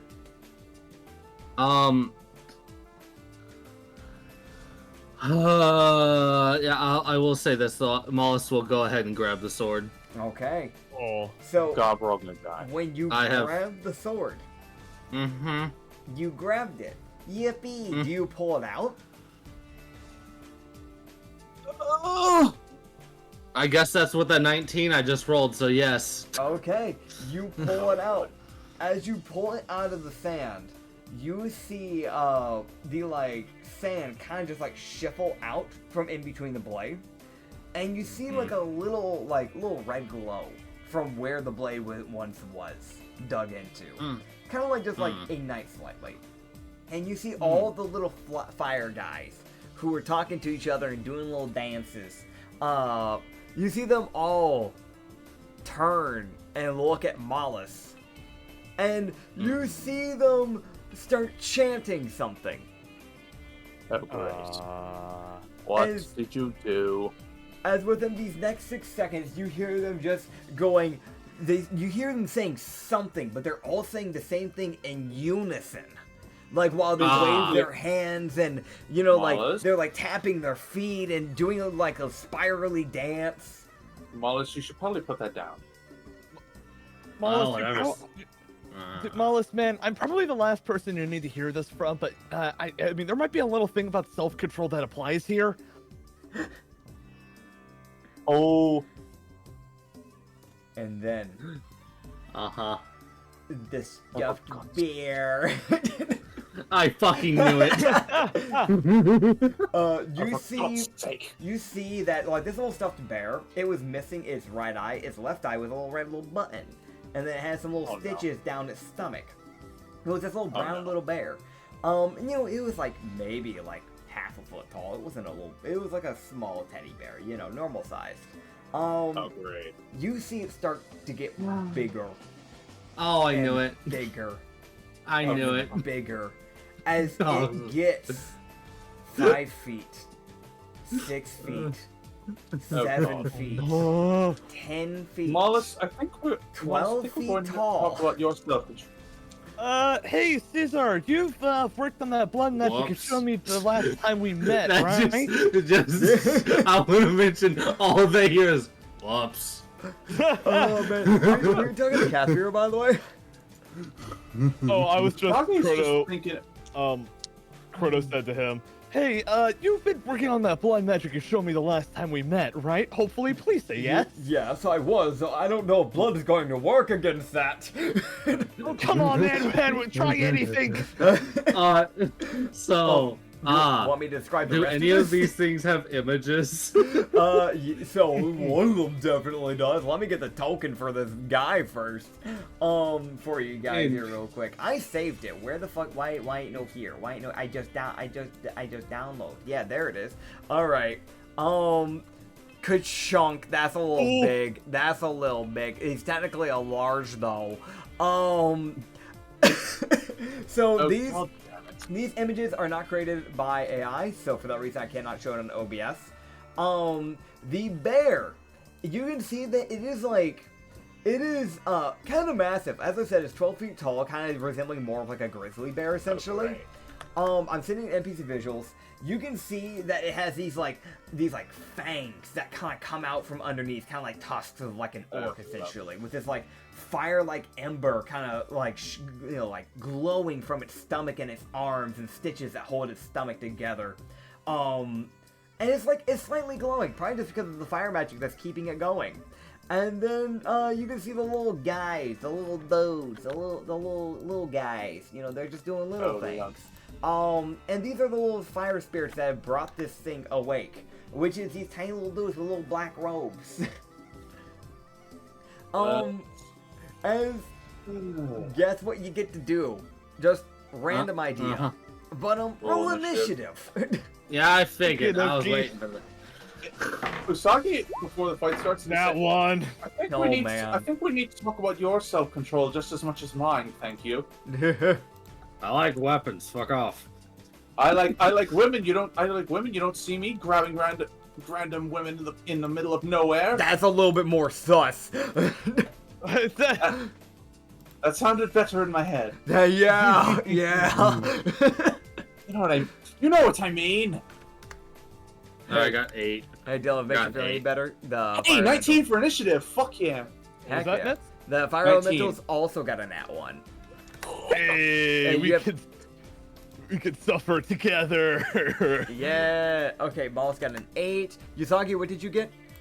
I got a 19. Okay. Gotcha. So let me add yours. Hey, Issa, don't forget to roll yours if you haven't already. You said 18? Well, I was just gonna put the fucking scimitar on his back, and the most just like, alright, I'm not using this, I'm grabbing a fucking calcifer. Alright. We got a 15 from Ublex. Alright. Right, okay, cool. Why big man? Big man go burr. Hey, what's your plus to initiative, Usagi? You might be contesting with the bear. Mine is +5. Okay, so you will go right before the bear then. Alright, let me see, Casimir. Nice! Casimir will actually go ahead of you.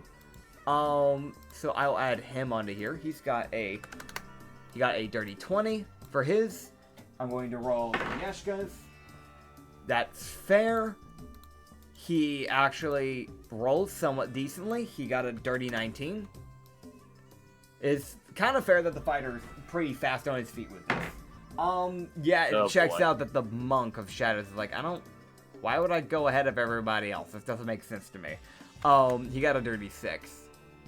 Shindail. Alright, just for fun, I'll canonize Chrono's Nat 1 as Chrono just says out loud, Oh god, I remember I had a nightmare exactly like this on exactly year 42, day 53 while in prison, and I never got over it.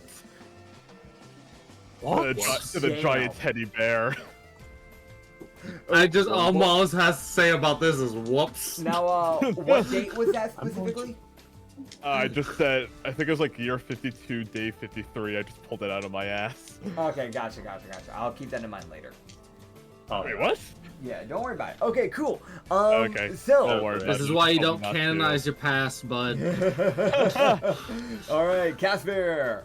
So Casper is going to go ahead and head up first. I'm going to grab his sheet here. As I'm honestly kind of surprised he was going up first, but here we are. I don't know why I said Casper. I think it's Caviar. No, there is Casper. I just mistyped his D&D Beyond sheet. You fucking dumbass. All right. So straight away, you would see that he whips out a back curved dagger and a normal dagger, and just goes running forward. As he's going to close the distance, kind of coming from the right side of the bear here, as he would take 2 swings here. As he's kind of, again, he can't really use his Crimson Right against something like this because, well, it doesn't have blood. So that is a little unfortunate. As one of his 2 attacks will actually break through this thing's skin. As you can see that the back curved dagger basically pierces through his skin, through this bear's skin, while the other one just basically, like, you see it, like, scrape against the skin, but it doesn't seem like it ends up doing anything. As he did use his charge for this, so he will do a d4 plus 6 of damage, and then an extra 3d10 of necrotic damage for this first attack. As he does 7 slashing, and I'm going to roll his necrotic damage, and 13 necrotic damage. As he does a total of 20 damage to this thing straight away. Now he is a blood hunter. He doesn't have multi-attack yet. He also doesn't have anything else that he can do on the side, I don't think. No. So yeah, that is sadly enough the end of his turn. He can't really go too much further straight away with this, because a lot of this stuff isn't going to be useful against anything that doesn't have blood. As next up would be Vrozelk. As you see Vrozelk, I need to make sure, I'm pretty sure he can make this distance. Like, I just need to double make sure here. As you see Vrozelk also run up with his bone warhammers, immediately getting pulled out in the, like, while he's making his run towards this. You can see, he's just bewildered by the fact that a bear has come to life. Like, that's news to him. I want to mention, Miles didn't expect, he was like, it's just a sword. What could possibly go wrong? Why the fuck is there a bear alive? Yep. For the record, sorry, Ned. For the record, not mad. It's just interesting. I was like, it's an encounter, might as not well mad, use he's it. just very disappointed. So, Don't worry, I have a lot in you too. oh, man. Oh. That. So, funny enough, Yeshka, aka Vrozelk, got a nat 20 and a nat 19, so those are gonna hit. What a as, sexy man. as you see this sexy hot man with the forearm start swinging at him, according to Isa. As you see him just unleash on this, like, winding strikes, as he just goes flying in, just basically from multiple swings from different angles once again. As he does 30 bludgeoning damage with the first strike, because it's doubled, and then 14 bludgeoning with the other strike, as he hits this thing on different sides of its, like, torso, essentially. Heading up on its on top right side near the chest, and, like, hitting it, like, almost near, like, the bottom left hip area, essentially. As that is, I think, all that he can do. Yes, that's all that he can do. So that is the end of Vrozelk's turn. Yusangi, it is now your turn. Alright. Actually, Well, sorry, really then. quick read. Okay. Chrono is gonna throw something out there. He'll probably just turn to the 3 of you, Ublix, Shinada, Shindayo? Shindayo? Yeah. You saw Shindayo, I love you. And he'll just say, I could be wrong about this, but maybe those weird fire guys are responsible for powering this teddy bear? Take him out and the teddy bear goes down? Oh boy, well, at least I don't have any flesh to burn at the moment. Okay. Only problem is I don't have sneak attack because we're in the open! This is They're why just I so like invisible. This is why. Yeah, I can't. Yes, I know, but it's still unhelpful. It's still unhelpful. Anyway, I'll just look myself my bonus action. Okay, so roll me your sneak, your stealth. Yep. 13. All right, gotcha. Ooh. That could have been better. Dum, dum, dum, dum, dum, dum. Hey Usagi, what are you trying to sneak attack? The fire guys, Aw. not the bear. Yeah. Okay. Are you kidding me? I'm not getting anywhere near that thing. He'd eat me. He'd eat me in like 2 seconds. That's some pussy shit. You're not. You're. No, you're not. Sorry, you're not built. Sorry, you're not built like a literal prey animal. Thank you. Like, how did you learn the word pussy? There's this book that I found in like some store, and it was very interesting. That's actually how I learned anatomy. Hey, Oh, Oblex, do me a God. favor. Oh, Roll me a Oblex. history check. It had this like black front on it and like a black cover. Then I just saw a bunch Oh of my bodies. God. So I was like, oh, these are people. Ublex, This is what so the cool. hell? Ublex, just asking as your captain. What was the name of that book? Oh no. Mysterious ladies or something. All right. Okay, great. Now I have a second thing to be afraid of. Okay, so let me write that Mysterious down. ones. Ladies. All right, cool. By the way, Yeah. Ublex, roll me a history check. Shit, let's go. Yeah. Oh, I have a -1 to history. Never mind. Will the power of the horny help you? Let's find out. Let's find I out. got 17. will. Okay, so you remember a little bit more of what your wife looks like. So you remember that like you had like a wife and kids, like that was something that was like revealed with one of your other flashbacks in the past. Right. You can imagine the freckles on her face and the like ginger like hair that she has. So you My can beloved remember white a little woman. bit more about her. Mhm. But yeah, okay, so what were you gonna do, Usagi, besides your stealthing? Yep. I was going to attempt to shank this one. Okay, so you run to like one of the little fire elemental guys and try to Yep. shank him. Roll your to hit. Oh boy, please let this go well. I swear to God. Alright. Here we go. Oh, alright. I song. can't activate the lightning charge yet. Okay. Yep. That's 21 to hit. 21 hit, that will beat the AC. Go roll your Good. damage. With your sneak attack. Actually, let me roll a perception to see if he saw you. He beat your perception by 1, so you won't get your sneak attack for this guy Fuck. specifically. From that guy. Okay. Yeah, just from this guy. You might still be able to do it to the others. That's 11 damage. Alright, you kill him. So you see as like you do one clean strike and you see his little body like disperse like little embers. And I'm going to go ahead and have me roll me a dex save. Okay. Dex save. Alright. Oh boy. 24. Cool. Okay, so you will dodge this. So the thing about this, when I say disperse, to be more specific, I mean like almost combust. Oh my.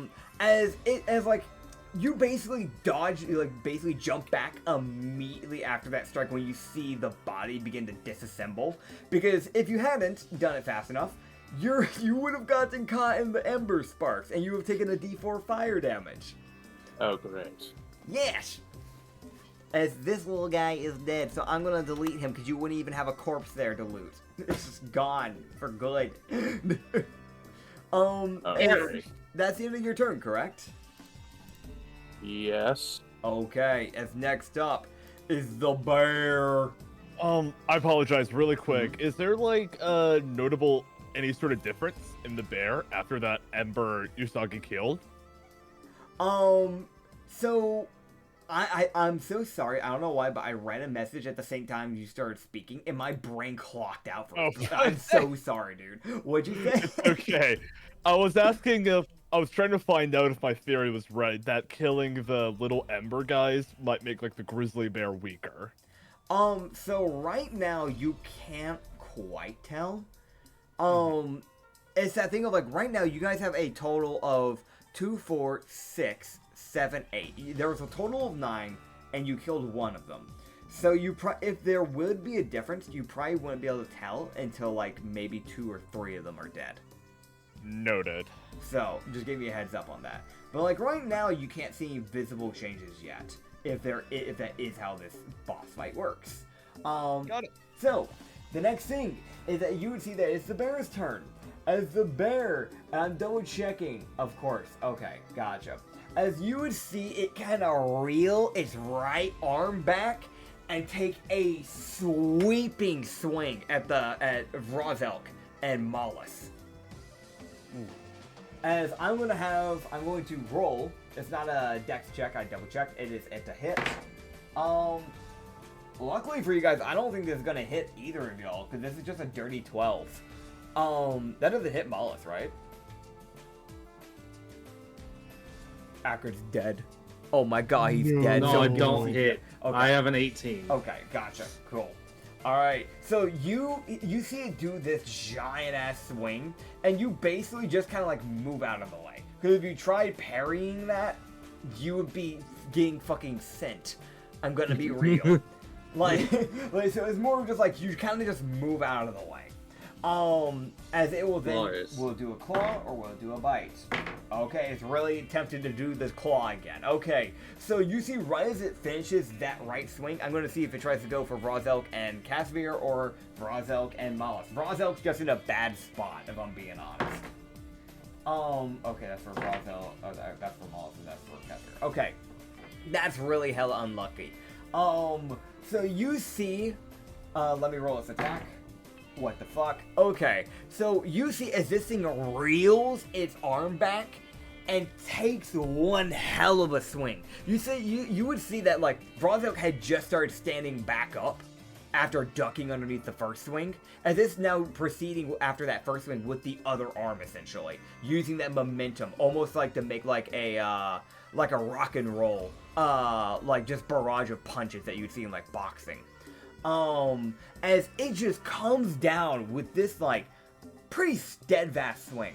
And when you see it make contact with Casimir first, you see immediately, as, like, you see him try to, like, kind of, like, block it, try and soften the blow, and you see his arm start to immediately give way, and then you see him go flying. As the same happens to Vrozelk. As Vrozelk's like also tries to stop in time because he wasn't gonna have time to reduck. You see him like bring his like warhammers back up, and you see him get launched vertically upwards. As you see Casimir tumble to the side, and then Vrozelk basically gets sent straight up and goes slightly overarching Mollis, and then tumbling onto the ground. As that was a nat 20 hit.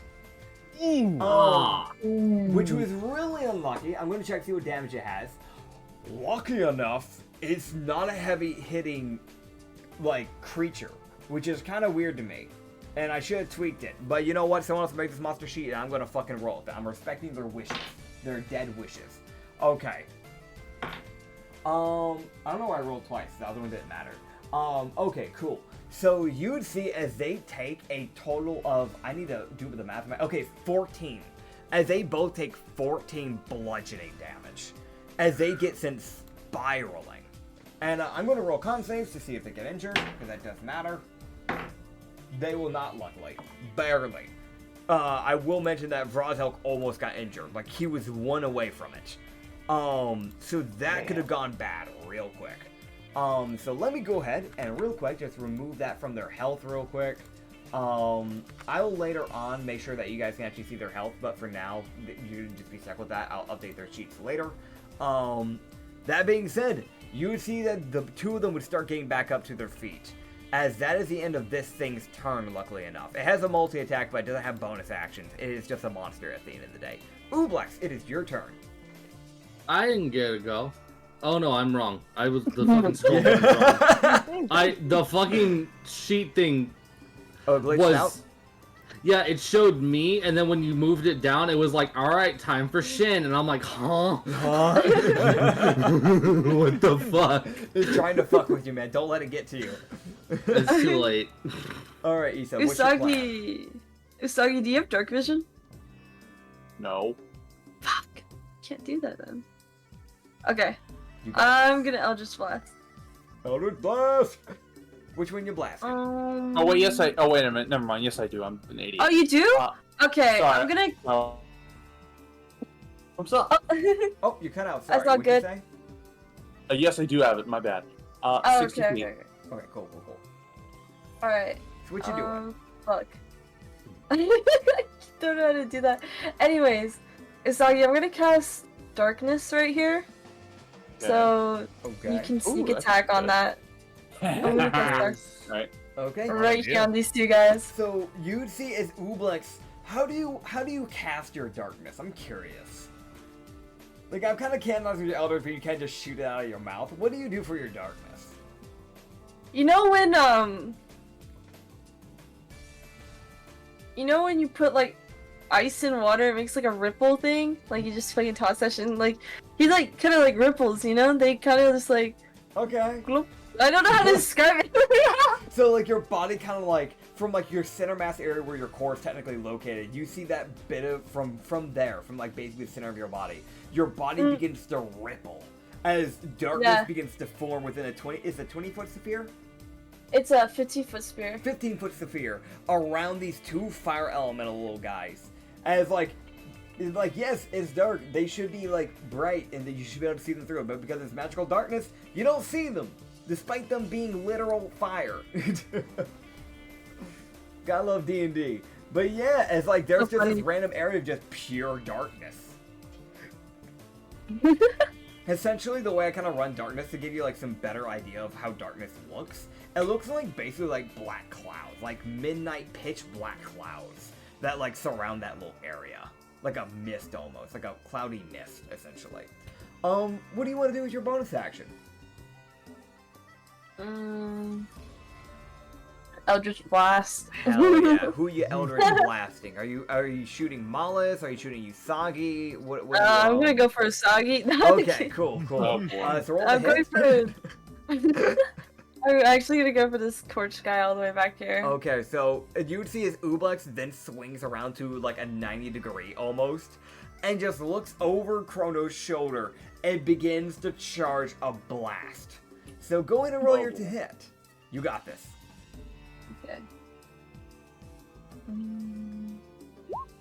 Oh, what the fuck, man? Aw, 10. Okay. So let me check what their ACs are. They shouldn't be too high, considering. Again, I didn't make this monster sheet either. These are like I normally make my own. This is like the first time I saw these little things while I was going on Pinterest. So I was like, I want to use these little guys because I like these little tiny little dudes. Kinda cute. Yeah, they're cute little fire elementals. They're like the size of like the palm of your hand. That sadly will not hit. I'm sorry. Ah, Society. Okay, that would be the end of my turn then. Okay, gotcha. You know what? You put darkness on them, and if anything, that's still helpful. So you still contributed nonetheless. I did something. I did one thing. Molly, it is your turn. Alright. What do I want to do? I don't want to. Eat it. Alright, so Sorry.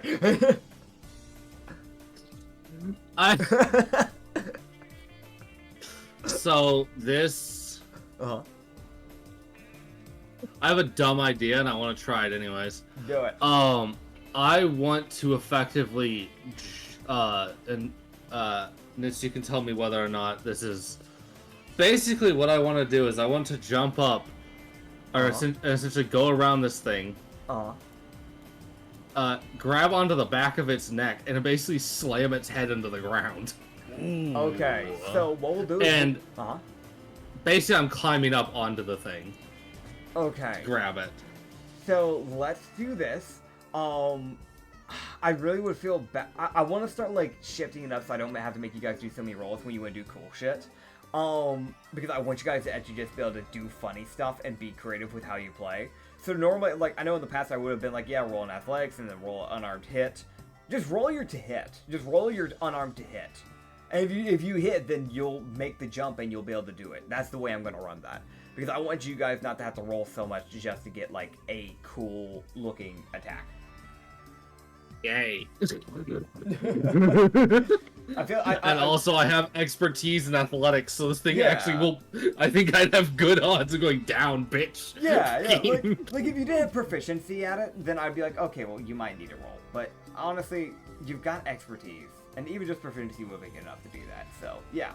Yay! I got a nat 13 plus 7, so dirty 20 to hit. That will hit.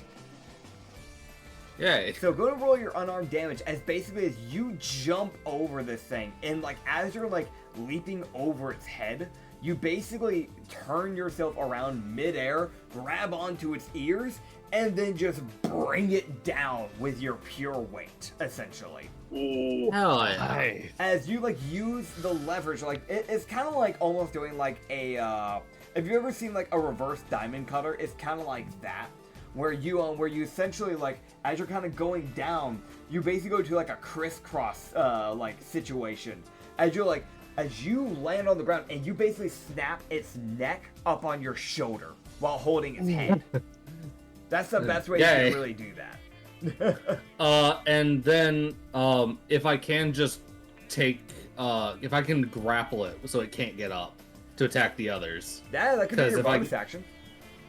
Yeah, I'll do that. I was going to. I was either gonna do that to grapple it, or I was gonna screech and fuck up this little dude. That's like, I think he should be within reach if I was right. Yeah, he's more than within range. Yeah, that little fire guy is definitely in range as well in the process. As you're now in between the bear and the little fire elemental, that's by himself. And I got 9 bludgeon. I got max damage. Hell yeah! You do 9 bludgeoning damage to this thing. And I will grapple it so it can't fuck up anyone else. Alright, athletics versus athletics. Alright. It didn't roll well, so you... I got a nat 19 plus 9. Yep, it got a dirty 14. It rolled horribly, so... I got a fucking 28. This fucker isn't moving. Yeah, so like, as you essentially just kind of like grapple onto like essentially its neck to like basically try and hold it like to its degree. So like right after that whole like snap down, you immediately spin onto your back and put like basically your body underneath it, so you can basically do a chokehold essentially from behind. Hell yeah! It's basically what you're doing. Yes, it's also Moss looking at what it just did to 2 of his allies. He's like, all right, this is my fault. You're fucking alive, so nah. Yeah, fair you enough. ain't getting to do shit. All right. As next up is it worked. Shindale. And Shindale, he has the fucking movement speed. He's the best speedy. ever. He I love is. that guy. As you see Chrono, like, you know, you're kind of like assessing the situation, like, what the fuck is going on? What the hell? And then you just see Shindale in a fucking blur run past you. As you see him dart towards, like, these elementals, like, to the left of the bear, and technically to the right of Mollusk, the way he's facing, to your technical left as well, Chrono. As you see him, like, dart forward, and, like, basically cover a good 40 feet of movement. And I'm going to roll his to hits. Alright, one of his daggers will hit. As you see him just, like, go in, both daggers pulled out, ready to go, and just starts doing another slash and dash. As he kind of like, because of the height difference here, he kind of like essentially does like a sliding strike is the best way to put it. As that is, let me roll the damage here. Will he actually one-shot this thing? He almost one-shots one of them. As he does 8 slashing damage to this thing. Actually, wait, no, hold on, I might be misremembering his health. No, he does. As you see him just like cut into this one on like more of the leftish side of him, as you see its body once again combust as he needs to roll a dex save. What did he get? Alright, cool. Yeah, with a dirty 15, he will barely get out of the way of this combustion, as he kind of like slides a little bit more, as this one just kind of blows up. And I think he might be able to use, with his bonus action, yeah, you see him use Flurry of Blows. Okay. As you see him throw his knife up and just kick at it, essentially. As he does like essentially like a sweeping kick. So I will roll to see. And with a natural 19, that will hit. Roll your damage, Shindale. I will, thank you. Just punt the little shit. Yeah, as once again, combustion. As you see his foot make contact, and luckily enough, I will roll him athletics here. Yeah, okay, cool. So you see him kick it all the way over to its buddy. Like, he kicked it hard enough to where before it could blow up, it gets to its other buddy. And blows up. It will roll a dex save, because he rolled a nat 1. This thing rolled... No, he rolled a nat 20. This thing rolled a nat 1 for its dex save. So, technically it's fire resistance, but because it rolled a nat 1, it's going to be taking the normal damage of the d4. So I'm going to roll the d4. It will take 3 fire damage. So it's not killed, but like, you can see that its like body kind of wavers and kind of flickers a bit. Yo, there's the train. I don't know if the mic's picking up on that, but yo, train, what's up?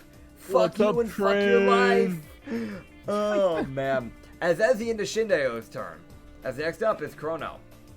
Okay, so do I notice any differences in the grizzly bear now? You can see that its light in its eyes are kind of dimming a little. Okay, I think I was right. I am going to use all my movement speed to move over there, and I am going to automatically go into a flurry of blows. Okay. There is going to be 1 punch for each of these Ember guys. Okay. Give me 1 minute. So you see as Chrono just kind of like finally takes off from his area, finally be able to assess everything that's going on after all this chaos has begun to erupt. It darts off to the right side. Like, I'd say around this about the same time that like right after Shindeo passed by you and Caspier got like sent basically spiraling. You would run right past him as he's like getting back to his feet, essentially to go to the elementals on the right side of the bear. Alright, I was just double checking my sheet, and I'm assuming both hits. Let's see. The first one will hit, the second will not. Really? Yes, okay, that's a little surprising. These guys' robes actually technically act as a form of armor for them, so. Okay, fair enough, fair enough.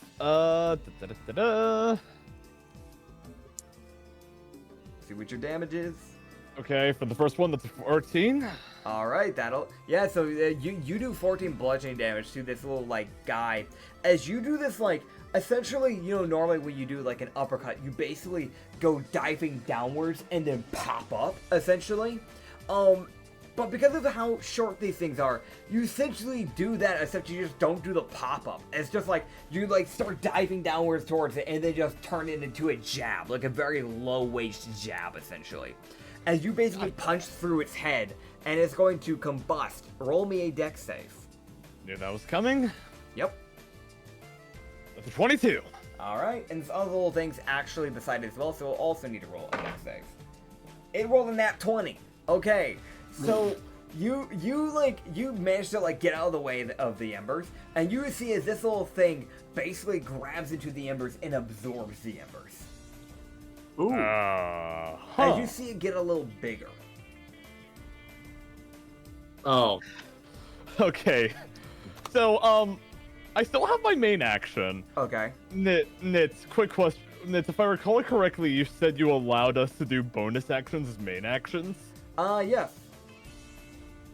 Alright, fuck it. I'm using Time's Mirage on this guy. Gotcha. Oh boy. Alright. I mean, if my theory's right, the bear's gonna be weak. Besides, we got our 2 best DPSs already on it. I'm just gonna effectively try to take it out before it gets a chance to do something nasty, is my reasoning here.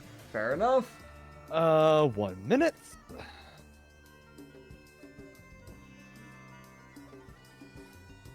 Okay, that's 16.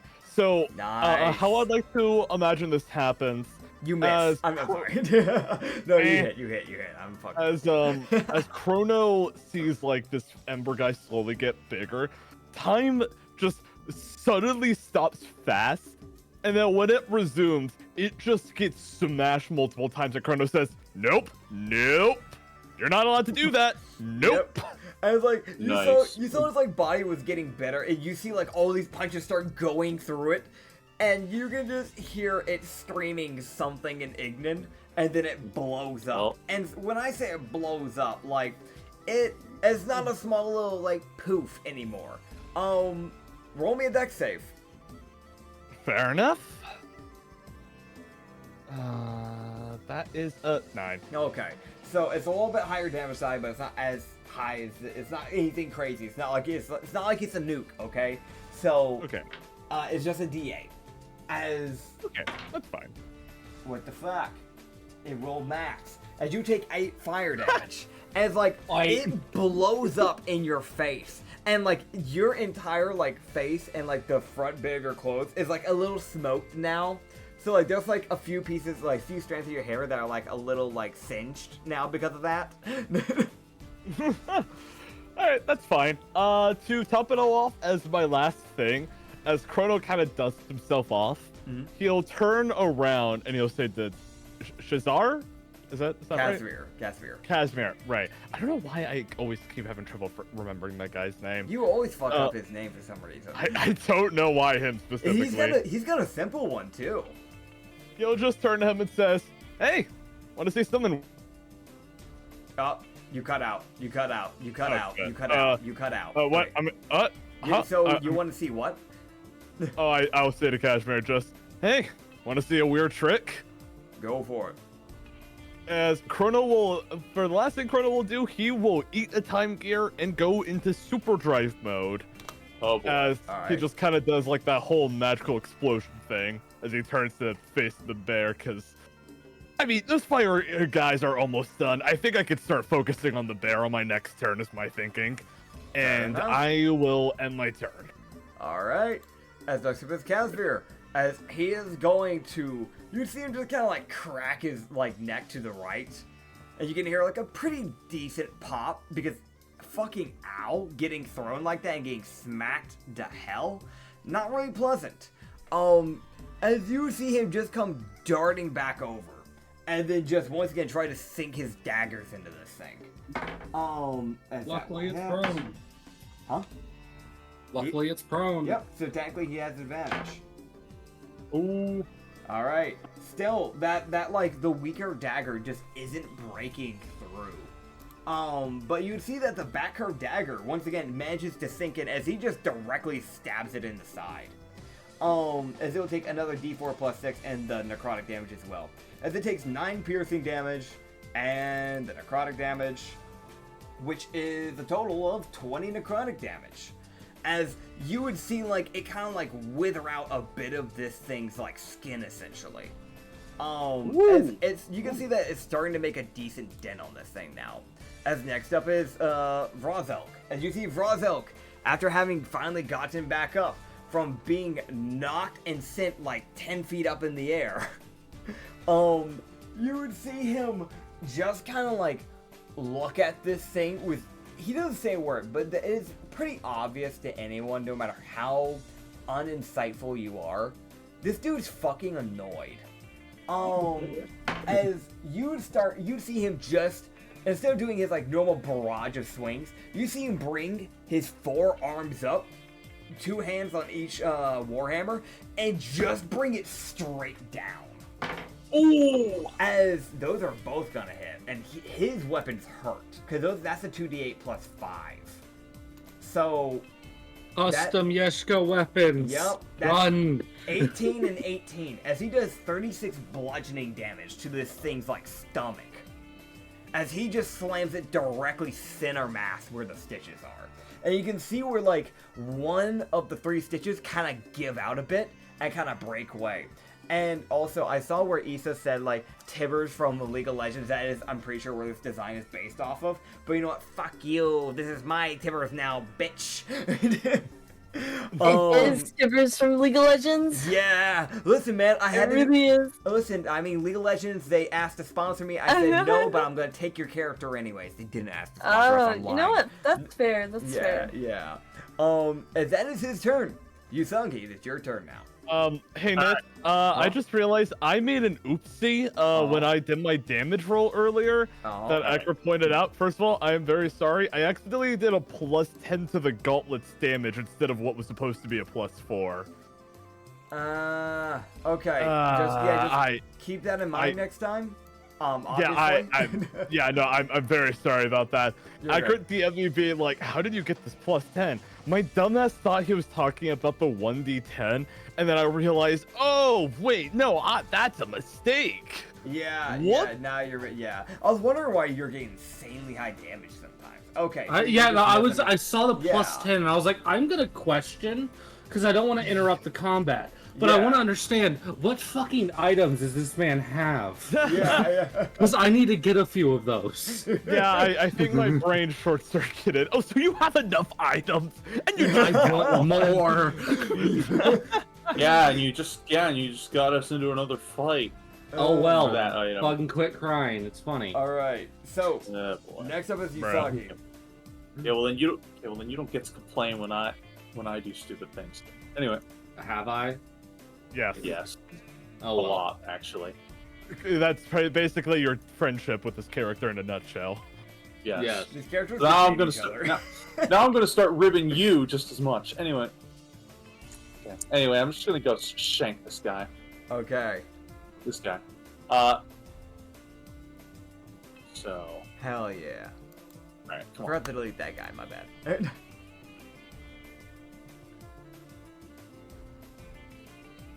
That's 16 to hit. Hell yeah, that will hit. Good. 1 second. I need to look up sneak attack is because you can't just add it for some reason. On D&D Beyond, there should be a separate spot where it says your sneak attack stuff. It should, like, you can actually roll it. Yeah. Just scroll down on your sheet a bit. It should be on there. Yeah. Oh, there it is. Okay. Yep. Did you not know about them the entire time? No. Damn.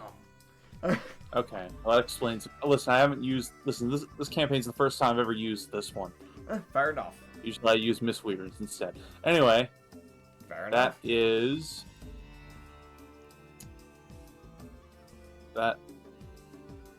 That's 17 damage.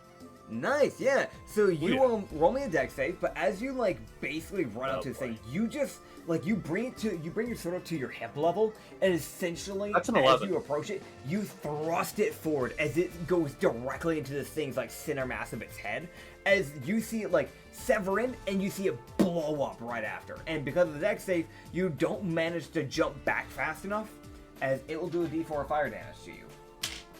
As it does 2 fire damage to you, as like you feel like a little bit of the mist bit of your cloud body right now kind of like evaporate from it. Oh, great. Hopefully that will come back. If not, that might be a little.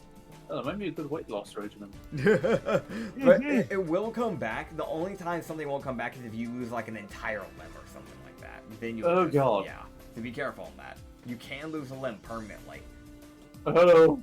It's easier to lose a limb in cloud form. So, great. Okay. Is there anything else you're trying to do in your turn, or is that it? That's it. Alright. Next up is the bear. Alright, he's gonna roll an athletics for his bonus action to try, or not bonus action, but more of like his, like, I guess, multi-attack. And like one of his 2 attacks to try and get up and get the fish off of him. Roll me a contesting athletics. So I'm testing athletics. Okay. Yeah. Nat 16 plus 9. All right. 25. So you win the first one. Roll me a second one. I think the bear might get this one. Oh. Uh-oh. I got a nat 2. So I got a dirty 11. Okay, yeah. So you see this thing, like, you see it, like, wriggling around for a good bit as it's, like, trying to get back up on its feet, but it just can't get this fish off. And then you just see it stop for a second. And then you see that it gets an idea as it decides to roll over Mollis. As Oh, you no. feel, go ahead and roll me a.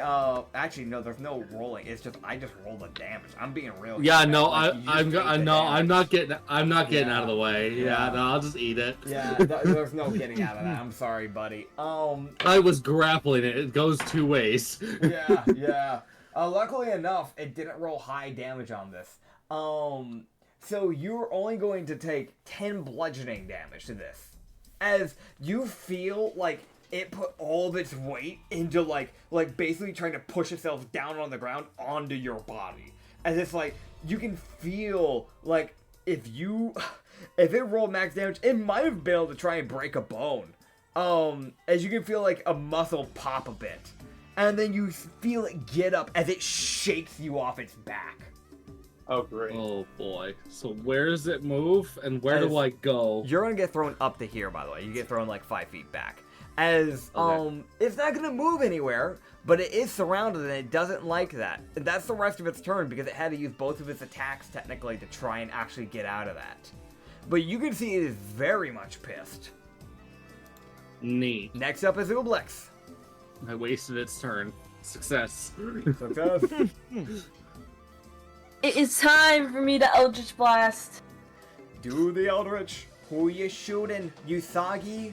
Chrono? Casimir? He always suggests my allies first. What the fuck?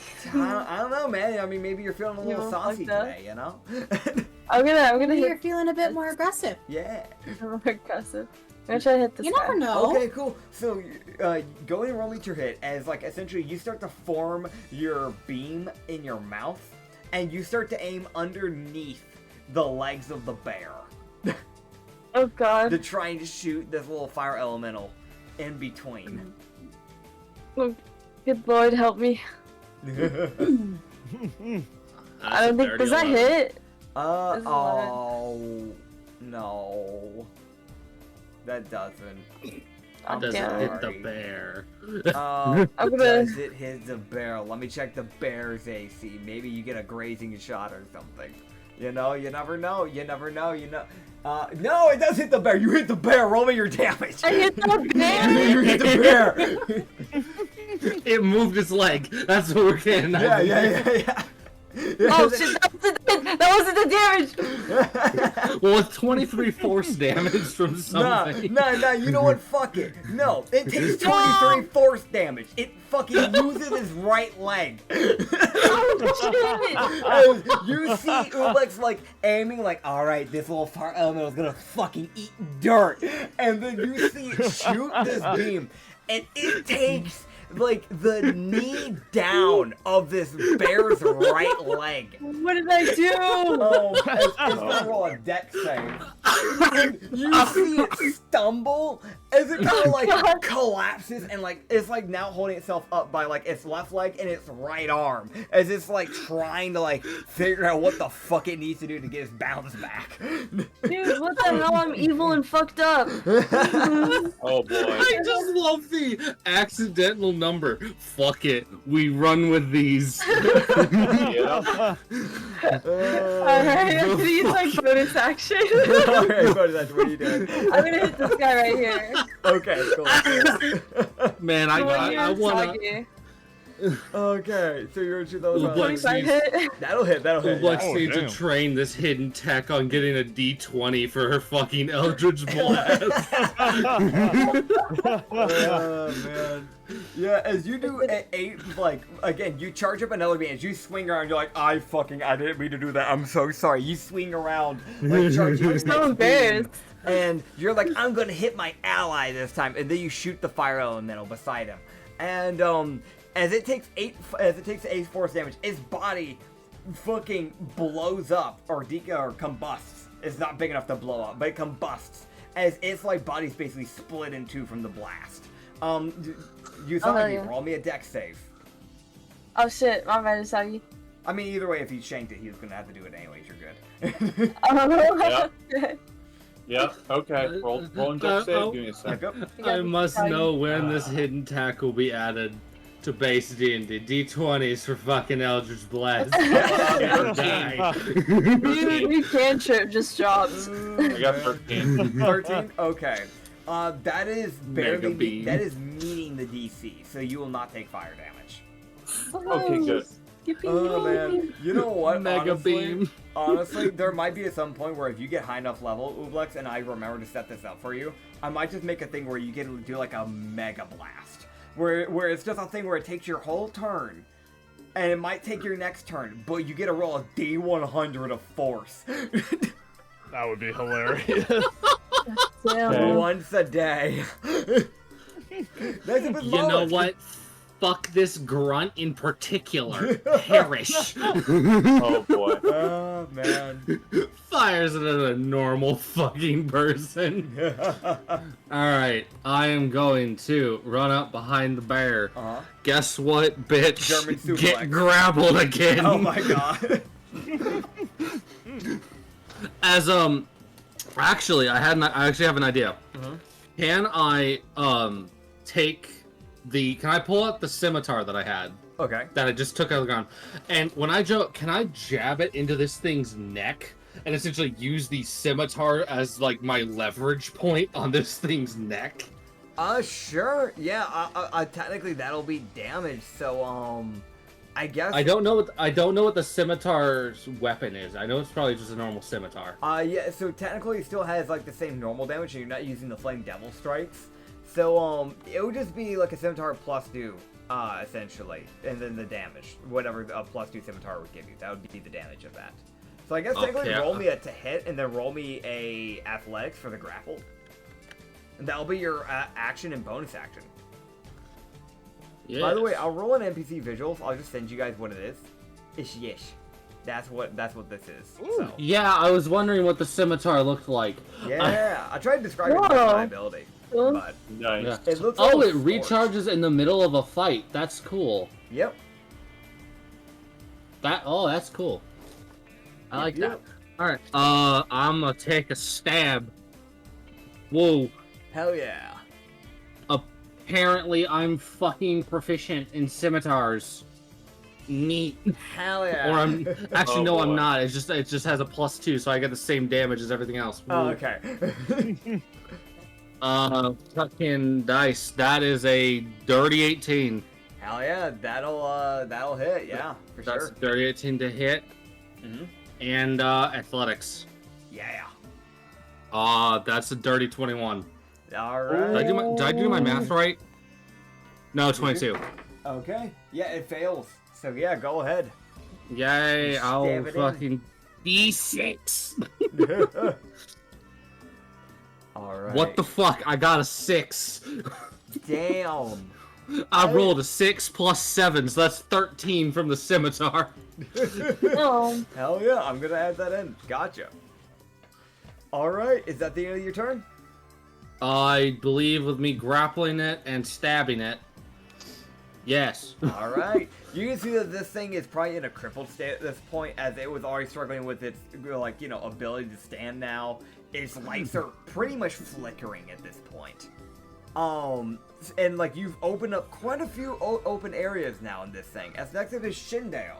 Shindale is going to run over and probably get rid of the last fire thing over here because it honestly kind of needs to be dealt with.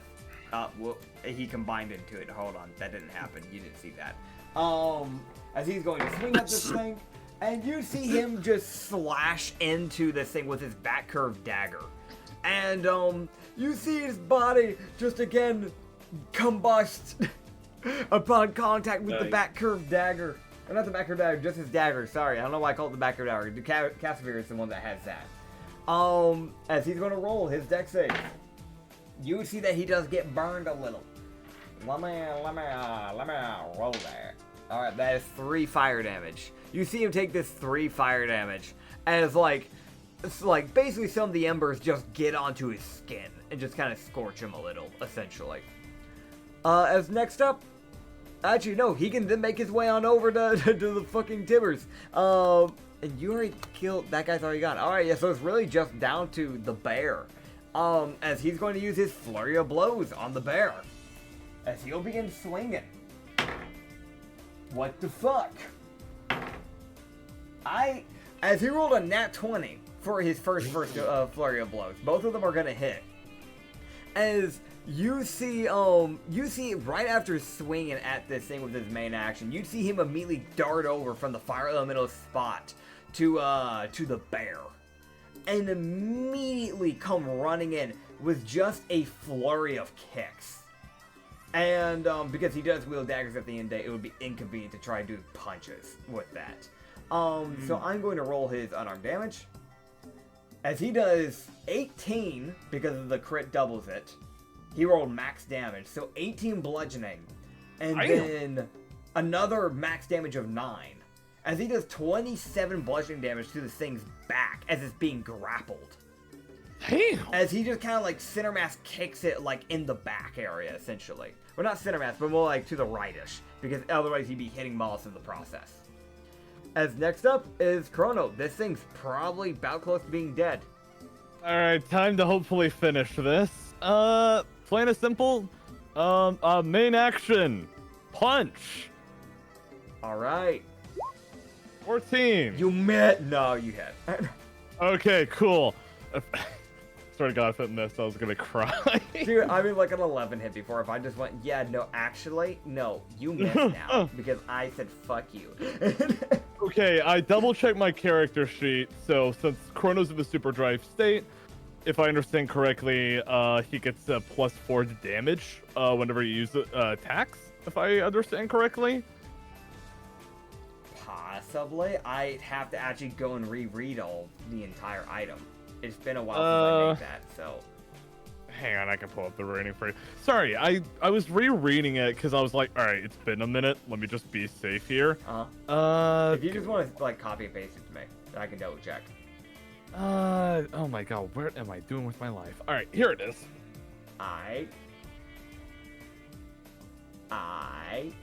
Ba-da-ba-da-ba-da-ba-da.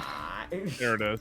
Alright, let's see. Super drive, speeding up around your body. You enhance your dexterity to +4 temporarily. You also temporarily skip it about. So your dex is going up by a +4. Oh, okay. Yeah, you gotta really make sure you read that right. But yeah, basically your dex is going up temporarily. Okay, gotcha. That was a little ambiguous, so I just wanted to make sure. Yep. All right. What you can cool. do if you want to try and implement it, so you don't have to keep it track of it manually, because I know that'll affect a monk's damage. You can go to your stat block on D&D Beyond, click on the little block that says Dexterity, and then go into other modifiers and just type in the 4, and then just make sure to delete it after the fight. To remove the 4 after the fight. Yeah. Okay, I understand. All right, cool. That is 5 damage. Alright. Cool. Does it die? I will check. It's real fucking close. All right, bonus action, flurry of blows. All right, man. Come on. All right, 1 Get it. minute. Kill it. Kill it. 12. Okay. And 19. Okay, so both of those miss. no, they hit. Okay. They hit. Okay, bud. Yeah. Go ahead and now. That is 25 damage total. All right. Yeah, that'll kill it. All right. So how Kronos gonna end this? As he approaches it, he's just gonna say something. You will not haunt my nightmares anymore. As he basically jumps up and just delivers the sickest, most stylish uppercut you've ever seen. Which, since it's, I don't know what this teddy bear is made of, but I like to imagine he uppercuts it so hard he basically rips the head off. Cool. So, you want to know what it's made of? Sure. Cool. Roll me, and only you.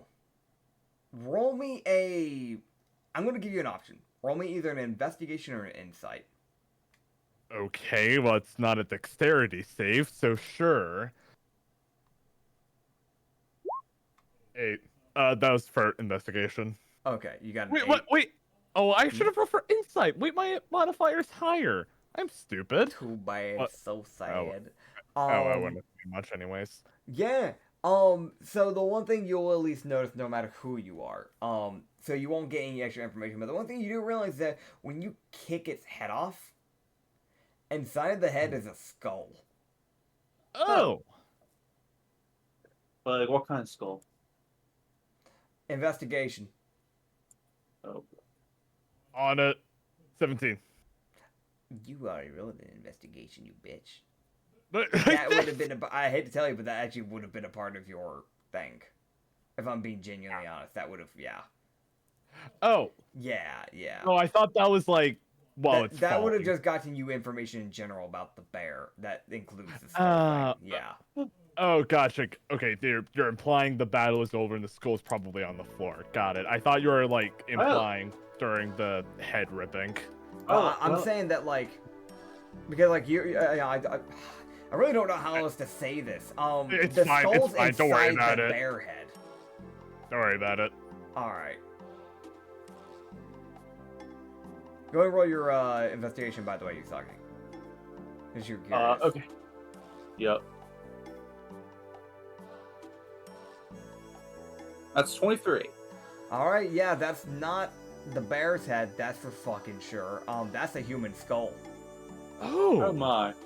More importantly, oh no. Anyway, is there anything in this town actually of value other than the sword, or is it all just dead? I mean, it's a buried town, so you're gonna have to kind of look around. Inside the Can they house. do that? No, I know you can. Sure. Yeah, I'll allow Okay. that. I guess. Why not? You Can know. I use the You same investigation roll of the 23, or is that's good? Or Yeah. Actually, well, that's kind of more geared towards the bear, if I'm being honest. So I hate fine, to tell okay, you, let but me you roll might need again. to. Yeah. Also, you guys got to find a way out. So. That's a 22. All right. Cool. There we go. Yeah. So luckily enough, you're gonna find something that'll actually be useful to you guys here, which is the fact of a way out. Oh, thank God. yay! Because I'm sorry, that's 20 feet up. You aren't jumping that high. Can I There's no throw money. people? I am. I Mollis probably could, maybe. You just have to roll well.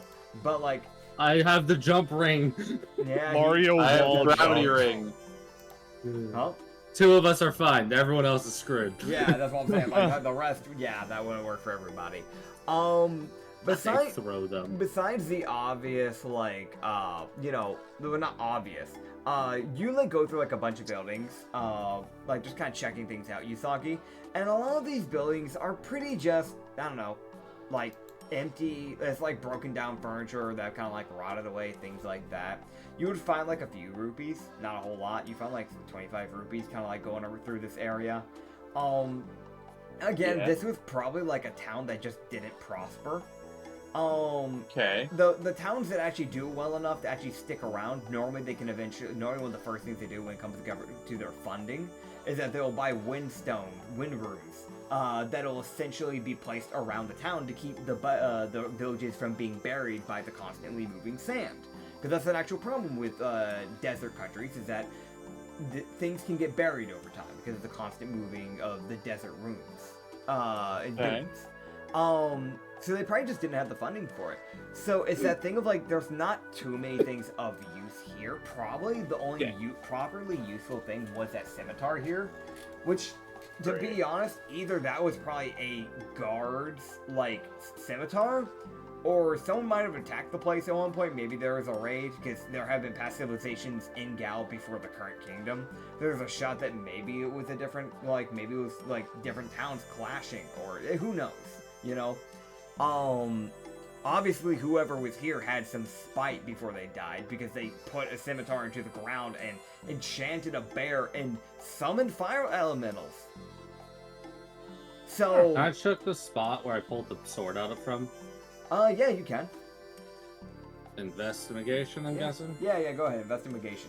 But yeah, Investigation. you won't find too much. You just find like the 25 rupees, and you find a rusted cutlass. Hell yeah.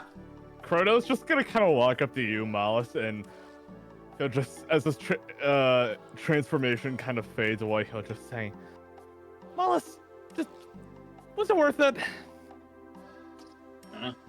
As Mollis gets a 22 on investigation for the slot he pulled the sword out from. Okay. Is there anything specific you're looking for from looking into the slot, or are you just like checking into it just in general? I want to understand if there's anything underneath the thing Okay. that I may have pulled the sword out from, which triggered the magic. So you can see that very likely, like, it's one of the things where in order to do so, you'd kind of like basically have to unbury some of the sand. Because you know how sand is, it kind of like refilled itself in as soon as you took that sword out. But you know, you kind of like go out of your way to like kind of dig a little bit, just with your hands for a little bit, as you kind of like dig in, and you would eventually hit some like stone. What it looks like probably some type of like setup runes that like kind of like it looks like they very much went out of their way to slot to make two runes that would be just close enough to where it would be, the scimitar would be snug in there to where it wouldn't get budged by wind or anything like that, but not too snug. You know what I mean? So, again, it's probably a purely spiteful thing, but someone really went out of their way to make runes to cause all this shit to happen. Petty. Huh. Really petty. Very petty. Got Very it. petty. Wallace is... There's a reason why it's called the Devil's Scimitar. Got it. Oh, Wallace, man. as he's sitting there looking at the runes, he would just look over his shoulder at Kron and be like, "As far as I can tell, yes. This sword will be useful." You know what? I got to punch a monster for my nightmares. I guess that wasn't so bad. However, I do regret the others getting. He would look at the two that got fucking launched. However, I am apologetic that you two got knocked senseless by it. I had hoped it would target me for taking the sword. However, it did not. This is why I sent it to grabbing it. To be fair, Alright. we all attacked it, so. Well, I don't know much about using scimitars, but this one seems half decent. Just a random thought, but you might be better off giving that to someone who is proficient with it in your party, if you have anyone like that. Or you can use it for yourself, I don't really care. I'm just the Liberation Front, what do I know? Unfortunately, I am not. Otherwise, I would ask. Might as well. Are scimitars simple weapons? No, Wait, are they? they are martial. There, Marshall. Yeah. Yep. No. Nope. Sorry. Oh yeah, so literally, I don't think anyone here can use it. Yeah, I'm not Yeah. proficient in He would like weapons. offer it to Shin as a sort of like, "Can you use it?" Like, I'll check to see if Shane can actually use them or not. Let me check. If nobody here can use it, I'm gonna laugh so hard. That would be funny. Shin cannot use scimitars. He is a dagger specialist. Got it. Cool. So Mollis just gets to add another sword to his collection temporarily. Yeah, you could probably ask later on when you're on the ship if any of the crew members can, because I will be honest, I did set that up so at least someone can use it. I would never throw you guys a weapon that nobody can use. But, Yes. yeah. Yeah, scimitars was a martial weapon that it's unfortunately one of the few I do not have access to using. Fair enough. But yeah, I still like to collect weapons. Hell yeah. Because they will be useful. Yeah. But yeah, you guys would kind of like, check the stuff out. If there's anything else you want to do here, you can. Otherwise, you guys will climb back up and continue traveling for the day. We definitely should make up for lost time. Yeah. Just run a little bit or something like that, just to make up for it. You guys could technically dash. You'll get yourself a level of fatigue for the entire day because you're running the entire day, but you can if you want. It saves Group- time. Group Might be worth consensus? Personally, I think it's worth it. Fine. Okay. Issa, are you okay with running around as a little blob in the desert for the majority of the day? Fuck no. Damn, well, guys, you guys got outwitted, I guess. Damn. I mean, I technically, don't want to run. Carry me around. the Yeshka can carry you around. Razel can. Oh. Hello. If I can ask people to carry me, then I'm all. No. The you sands might hurting my lose your non-existent slime feet, Yeshka, man. Nope. Razel would kind of just like, he kind of looked at Ulex and just kind of laugh. And just go, Good brought. well, Good brought. if you want to ride, I've got you, little buddy. I want to ride. Yeah, he lifts you up. He puts you on his shoulders, essentially. So you can just dangle your little non-existent feet with your shoes just off his shoulders. God, that's Thank so you. dumb. You're welcome. Fine. You're just jealous. You're just jealous you're not me. A little bit in this instance. Oh, man. Also, I fucked up his voice. I don't know why I randomly gave him a deeper voice by accident. My bad. I only weigh 40 pounds. Am I too heavy for you? No, you're good. Anyway. Trust me. I'm wielding Okay. bone all the day. This is probably one of the lighter things, if anything. Oh, hell yeah. This man also probably collects bones, Yep. so he Yeah. can make more shit. Right. That's how Yeshka work. They make a lot of their armor and weapons purely out of bone, so. Alright, since it looks like we're gonna be dashing for certain, when we, I'm gonna have, 2 levels of fatigue when this is done, but that's fine, it'll be worth it, probably. It'll be worth it. You just need 2 days to fully get rid of all that fatigue. I think I'll be fine, Yeah. probably. It makes sense to make up for lost time, so. Yeah, Yeah. man. So for the rest of this day, you guys sprint, essentially, for, like, the entire other half of the day. Basically just across the dunes, which is that weird thing, it's a little hard to do that to a degree, because sand normally wants to often give way underneath your feet half the time, so it's that weird thing, like, you're kicking up a lot of dust. There's, like, literal, like, sand clouds getting kicked up because of y'all. As you guys just kind of, like, continue running past. And you guys would eventually stop for the night. I'm not going to make you guys roll anything. I already checked. I'm not going to make you guys just waste your time constantly rolling night shift checks. Good. Unless, like, I think there's either something. Or if I want to fuck with you. Because I will be honest, every once in a while I might do that just to do nothing to you guys. Just to fuck with you guys. Okay. So don't Bruh. always expect something just because I'm telling you to do a night shift. But yeah. As the next day would come Alright. on by, and you guys would continue running. You guys have 5 days of travel. That's the first day of travel knocked out. The second day of travel would come on 7. by.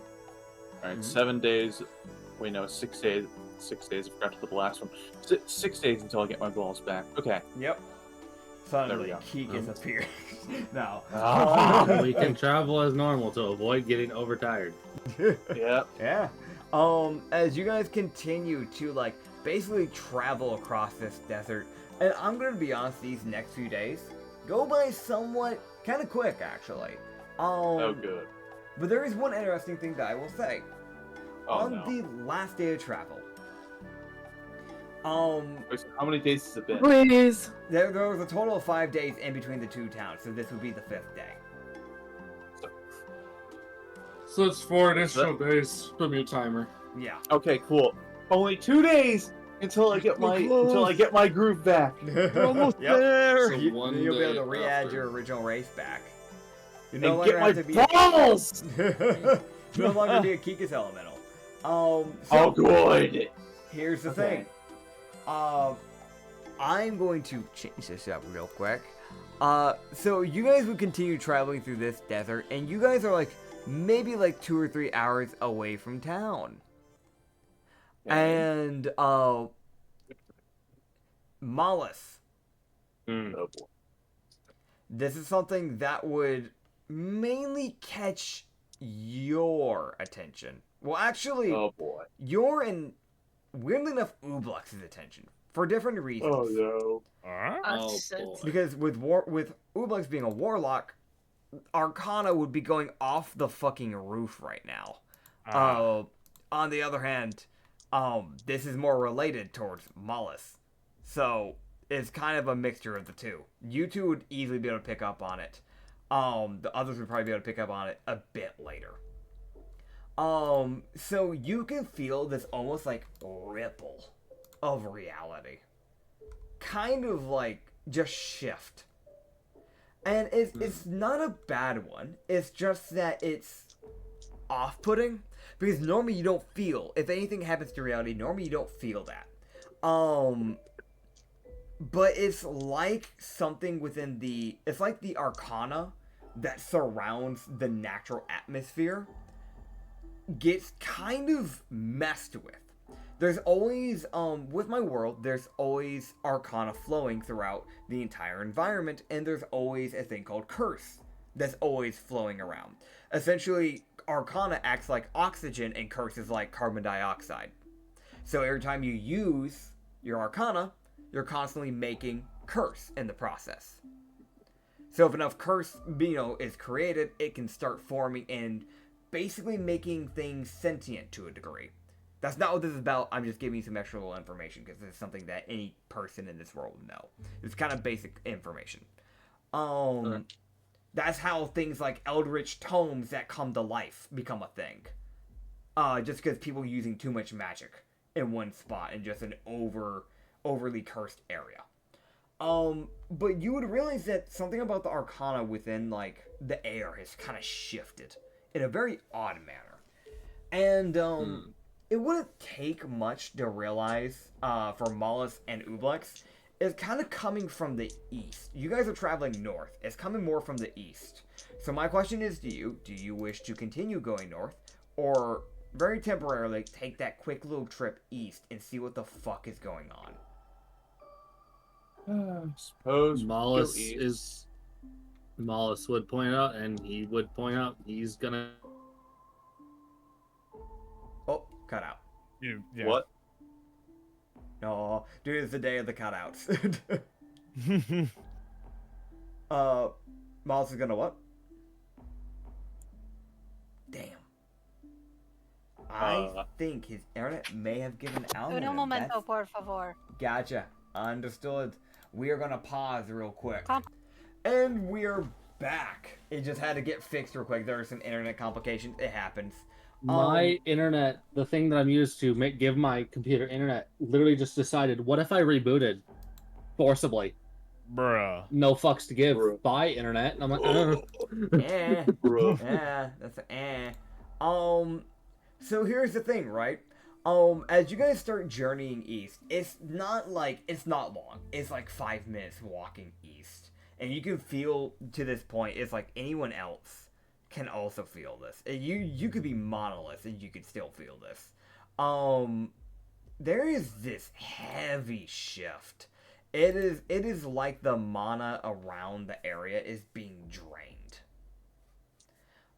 Essentially. And it's not just that, it's like the cursed energy is also draining. As you can see, there's like a wooden like stand that is just out there.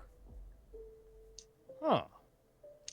And it's weird because it looks like things are moving around it, but it doesn't look like anybody's manning it. You continue to go towards it. Okay. It's 5 more minutes away if you continue to go towards it. Well, at least it's close. I'm gonna keep going. As you get closer, this is something that, to anyone else, I'm going to ask a question. Does anyone here have true sight? No. Nope.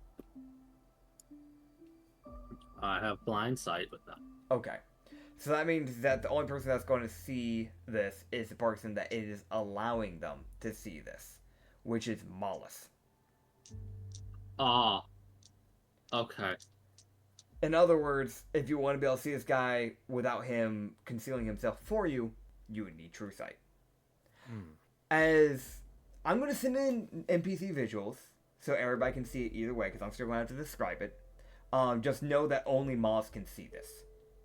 Okay. You're looking at the stand full of like random miscellaneous things, from swords to all sorts of random items, but they seem to just be levitating and moving almost like they have of their own free will.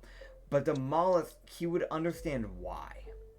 Because he can see this monstrous thing. This thing made of complete bark and bone and flesh and, like, it's a mixture of wood and bone and just decay. It is like decay itself, honestly, is the best way to put it. It is this hulking, massive behemoth with like jagged edges sticking out of its head from like the sides, and its body kind of like similar to that of like a bird's nest. Its body is like woven like a bird's nest with like sticks and all sorts of random mesh, basically creating its body, and these bones creating these teeth. I said it doesn't have a lower jaw, just an upper jaw, meaning that it only has like the upper half of a human's head, essentially, but no nose, but has one big cycloptic eye. And you can see it has these, like, despite not actually having proper, like, muscle mass or human anatomy in general, it has these really bony skeleton-like hands. As it's just kind of moving things around this, like, wooden stand. And looking at it, you can see more of, like, it's moving blades, it's moving jars with some type of blue thing filled within it. Just anything. Oh. And Well. Mollis, you would see it take a look towards you. Oh. And Alright. you can hear it go. Welcome. Oh boy. I'm the collector. Or at least some people know me as that.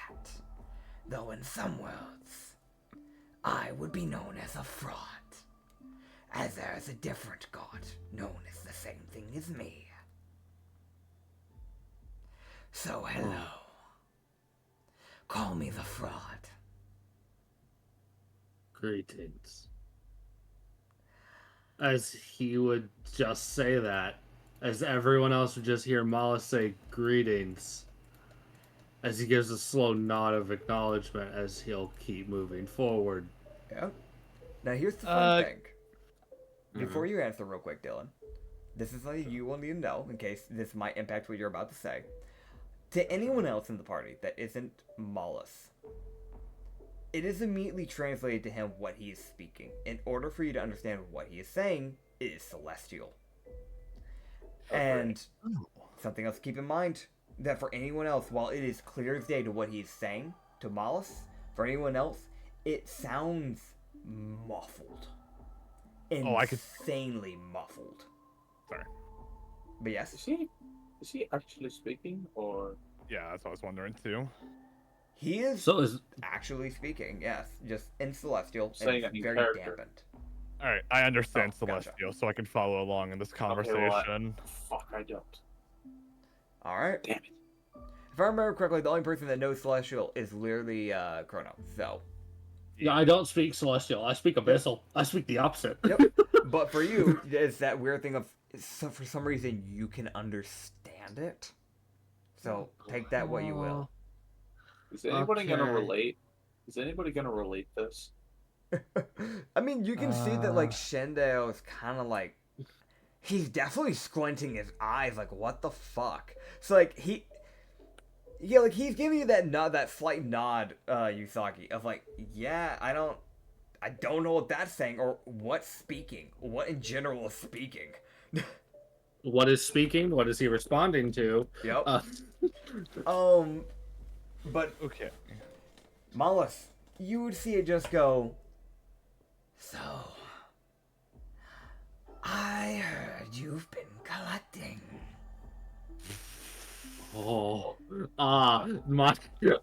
Repercussions of my actions, I see. I like collections. So, let's make a deal. I'm listening. There's something in this world that I can't get anywhere else. From what I understand, this world has pirates. Yeah. Sure, pirates can be seen in many worlds. The phenomenon and the idea is common.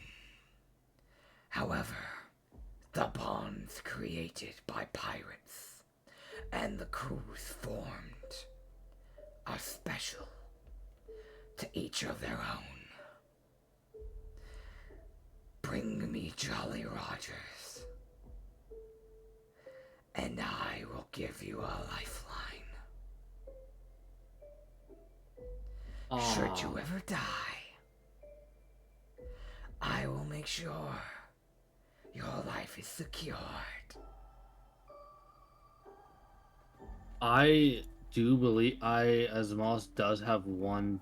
He does. Oh, he has the Navy flag. He doesn't have a Jolly Roger. Okay. Yeah. Moss would. He will. All right. How many do you need? I want 5. There's no time limit. Don't worry. As long as I get This is just a fucking like great. Thank goodness. as long as I get them in due time. Should I say that I ever feel wronged, I will make myself known, and I will make it clear.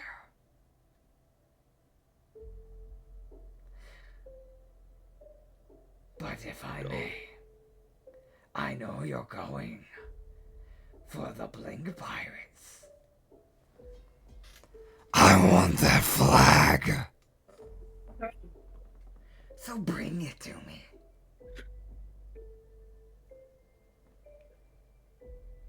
How will I be able to find you after I leave here? You'll know. Understood. So, do we have a deal? Yes. And as you hear that, you see the very fabric of this desk crumple in on itself, and everything, almost like a black hole, absorbs in, and he is gone. All right. I need the Jolly Roger from the Blink Pirates. Yeah, I understood everything for the most part. If that, whatever that was, I don't think I could say no to that. I mean, no. I mean, I considering want to mention, Moss goes, I didn't really have a choice in that conversation. That was either die or give him what he wants. I mean, considering you already died, I think being offered a lifeline's not that bad of a deal. Plus, we're gonna fuck up the Blink Pirates anyways. From what I'm gauging out of the lot of us, I'm the most likely to die, so yes, that would be useful. And alright, well, he gets that damn flag, got it. Like, you just see Moss go, got it, I understand, mission accepted. Fuck. This is about no. All right. It's really just a flag on. Yeah. He would just go, that person, that thing, that just whatever the fuck he was, I don't know. Moss is not even sure how to describe it. He just goes, that person, That thing. that thing. He would lightly explain he wants, while pirates are a known concept, the flags that pirates create are unique. So he wants 5 Jolly Rogers, and if I get him them, he will bring me back to life should I die again. Which the odds of that are rather high. Fine by me. At the end of the day, you get a lifeline, so no complaints. I'm sure we'll fight loads of more pirates after this. From what I gauged, he said his name was the Collector, but apparently there's another Collector. So he goes by the Fraud instead. Huh. It's just the most I don't know who the fuck the other Collector is. I as a player do, but Fun fact. As soon as you start wrapping that up, and you kind of finish up that little bit of that sentence there. You hear a little crackle, a little crackle pop, a little pop and crackle, and then you see a little portal open, and you see out of your eye, and an elemental, a little cloud elemental, strut out. Yes, I said strut for a reason. Oh, God. It is this like 5 foot tall cloud person. Walks up the Usagi. Oh, what? I don't have a picture for this thing. You see it just look down at Usagi and just go, "You're Usagi, right?" Yes. Right. What is Let me Oh, no. see. crackling, and- huh? Yeah, Oh, boy. you see her like pull out like a Oh, a no. book. Like, all right, let's see, Article 15, Chapter 3, Oh. Column 7, Verse What? 13. There it is. Is this- Okay. Right. So Kiki's told me to tell you a daily word of prayer. Be thyself as I want. All right, bye. And you see her go back into a portal, and then it closes. What's in God's name? What? What? I don't want to. I don't want to. You might I've want to no write that down. I have no plans to worship. Are we gonna get an NPC visual for this person, or just I don't have one for this. I'm sorry. What? I thought that feel was like my at this- stalker for a minute. Nope. I feel like at this point, Kronos just kind of clap his hands and says, "Okay, I think that's enough side distractions for the time being. Let's get to the Just- town already, please." I agree. I Do thought you look behind I thought she you? was trying. Uh-huh. Good God! Yeah. Good God! I thought. Good Alright. God! I thought she was trying to hit on me for a minute. No. Oh, Chrono. Hmm? So Where's you he- didn't God's- look behind you, but Maulus looked behind you for you. Maulus, you see behind Chrono is a fucking 6 foot tall Harrigan, but it is a cloud. oh, that's a new Okay, Chrono would definitely turn around immediately. Hey there. What's up? Hey? Hey, Hi. dap me up. What? You won't. No balls. I'll do it. Hell Fuck yeah. it. No, I'll Dap do me it. No, he offered Double me. dap He up. offered to me. Double I'll do it dap first. up. I'll do it first. Screw you, Acrid. He's not. I mean, technically, you are right there, so. I'm more surprised that he's not here for me. Don't worry about it. Yeah, so you guys are both going for a dap up? Yes. Okay, Oh, so wait. he brings out one hand to each person to do a double dap up at the same time. Alright, cool. Roll me charisma saves. I regret my life. I Put the regret Riz in nothing. charisma. What in the Lord's name is happening? Oh my goodness, I actually rolled well. Okay. 13. Oh, I have a -1, Uh-huh. so I got a dirty 16. Okay, a 13 and a 16. Okay, so for Chrono, you do like a dap up. It's like nothing special. Like you do complete it, you don't fuck it up, but like it's nothing too special. But you're like, yeah, you know, it's a decent dap up. For Mullis, you do that dap up, and it's like it feels kind of slick, and then you feel like some lightning kind of like skitter over to your hand for a second there, Cool. and you feel like you randomly have like lightning resistance for like one day. Holy And- shit. And he just looks at you and just goes, saw. And then, like, he looks over at you, Saga, and just goes, dap it up, little bro. I do so in like the most awkward, what the hell kind of manner possible. Christmas save, buddy. Oh Christ, God. Okay. You got this, man. Come on, Christmas is your thing. This is your thing, right? Yes. You got this. No. I mean, yeah. 1 second. Alright, you got this. That's 10. 10. Okay. So, like, you do it. It's like slightly Awkward. not as good as Chronos, but like it's like standard, like, okay, it was alright. You don't really get much else from that, but it's like, okay, I gotta dap up. And then he looks to Ublex and goes, little buddy, dap me up! I am in. I'm gonna dab you up. Yeah. Who is this guy again? Have we met him before? Absolutely No. not. We have no fucking clue who this is. We're all just choosing to be friends. I rolled a 13. Oh, good Fuck. lord. Alright, 13. So, you... Alright, so this is a little bit different for you. When you do the dab up, because you're ooze and he's a cloud, your bodies just kind of like mix a little bit for a second there, and then you complete the dap up.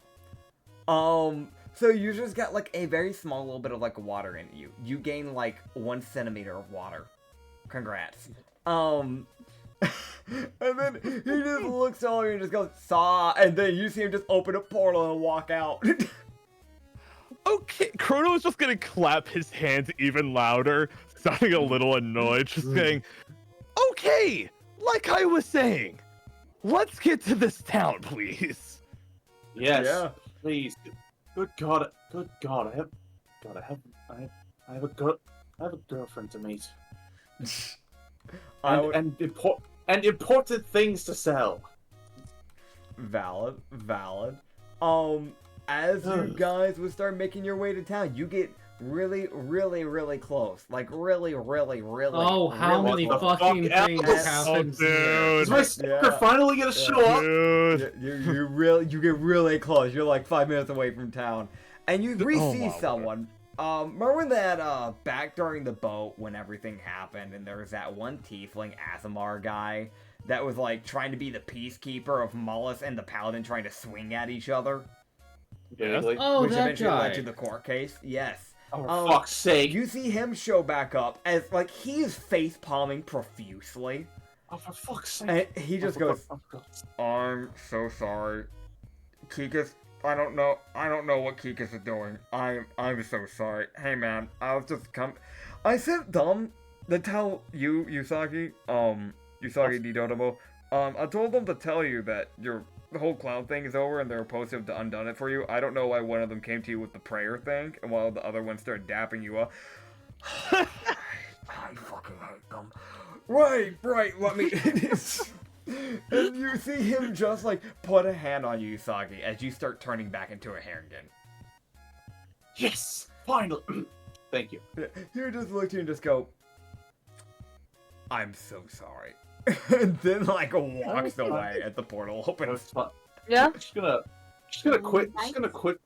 quickly look in my shirt to verify the presence of the important thing. Yes! Yes! Yeah. Finally! Good lord! Oh, man. Oh. That's You know, fair. actually, technically I had 2 days left. So, Yep. They just kind of you sped it mi- up a little bit for you. oh, thank God. Okay. I'll fix the race later. Yep. Okay. As Oh. funny enough, we're actually close to the ending here, as you guys are going to start approaching Mage Shade. And in the next episode, you guys will get to go talk with the commander, and maybe, if you get lucky, you'll figure out what, maybe you'll proc whatever, or run into whatever might, get little man's memories up and going again, Ooblex's. But until then, thank you all for watching. You can find us, the Rum and Harbor campaign, up on the Lost Harbor on both YouTube and Spotify. And if you want to check out some extra D&D content where we have the Sanity campaign going on, you can check that one out on the Lost Shipyard on YouTube, or also on Lost Harbor Spotify. So, I'll see you guys then. Thank you guys for stopping on by. Don't forget to leave a like. If you don't, then I'm gonna cry. Alright, have a good night, and bye-bye. See ya.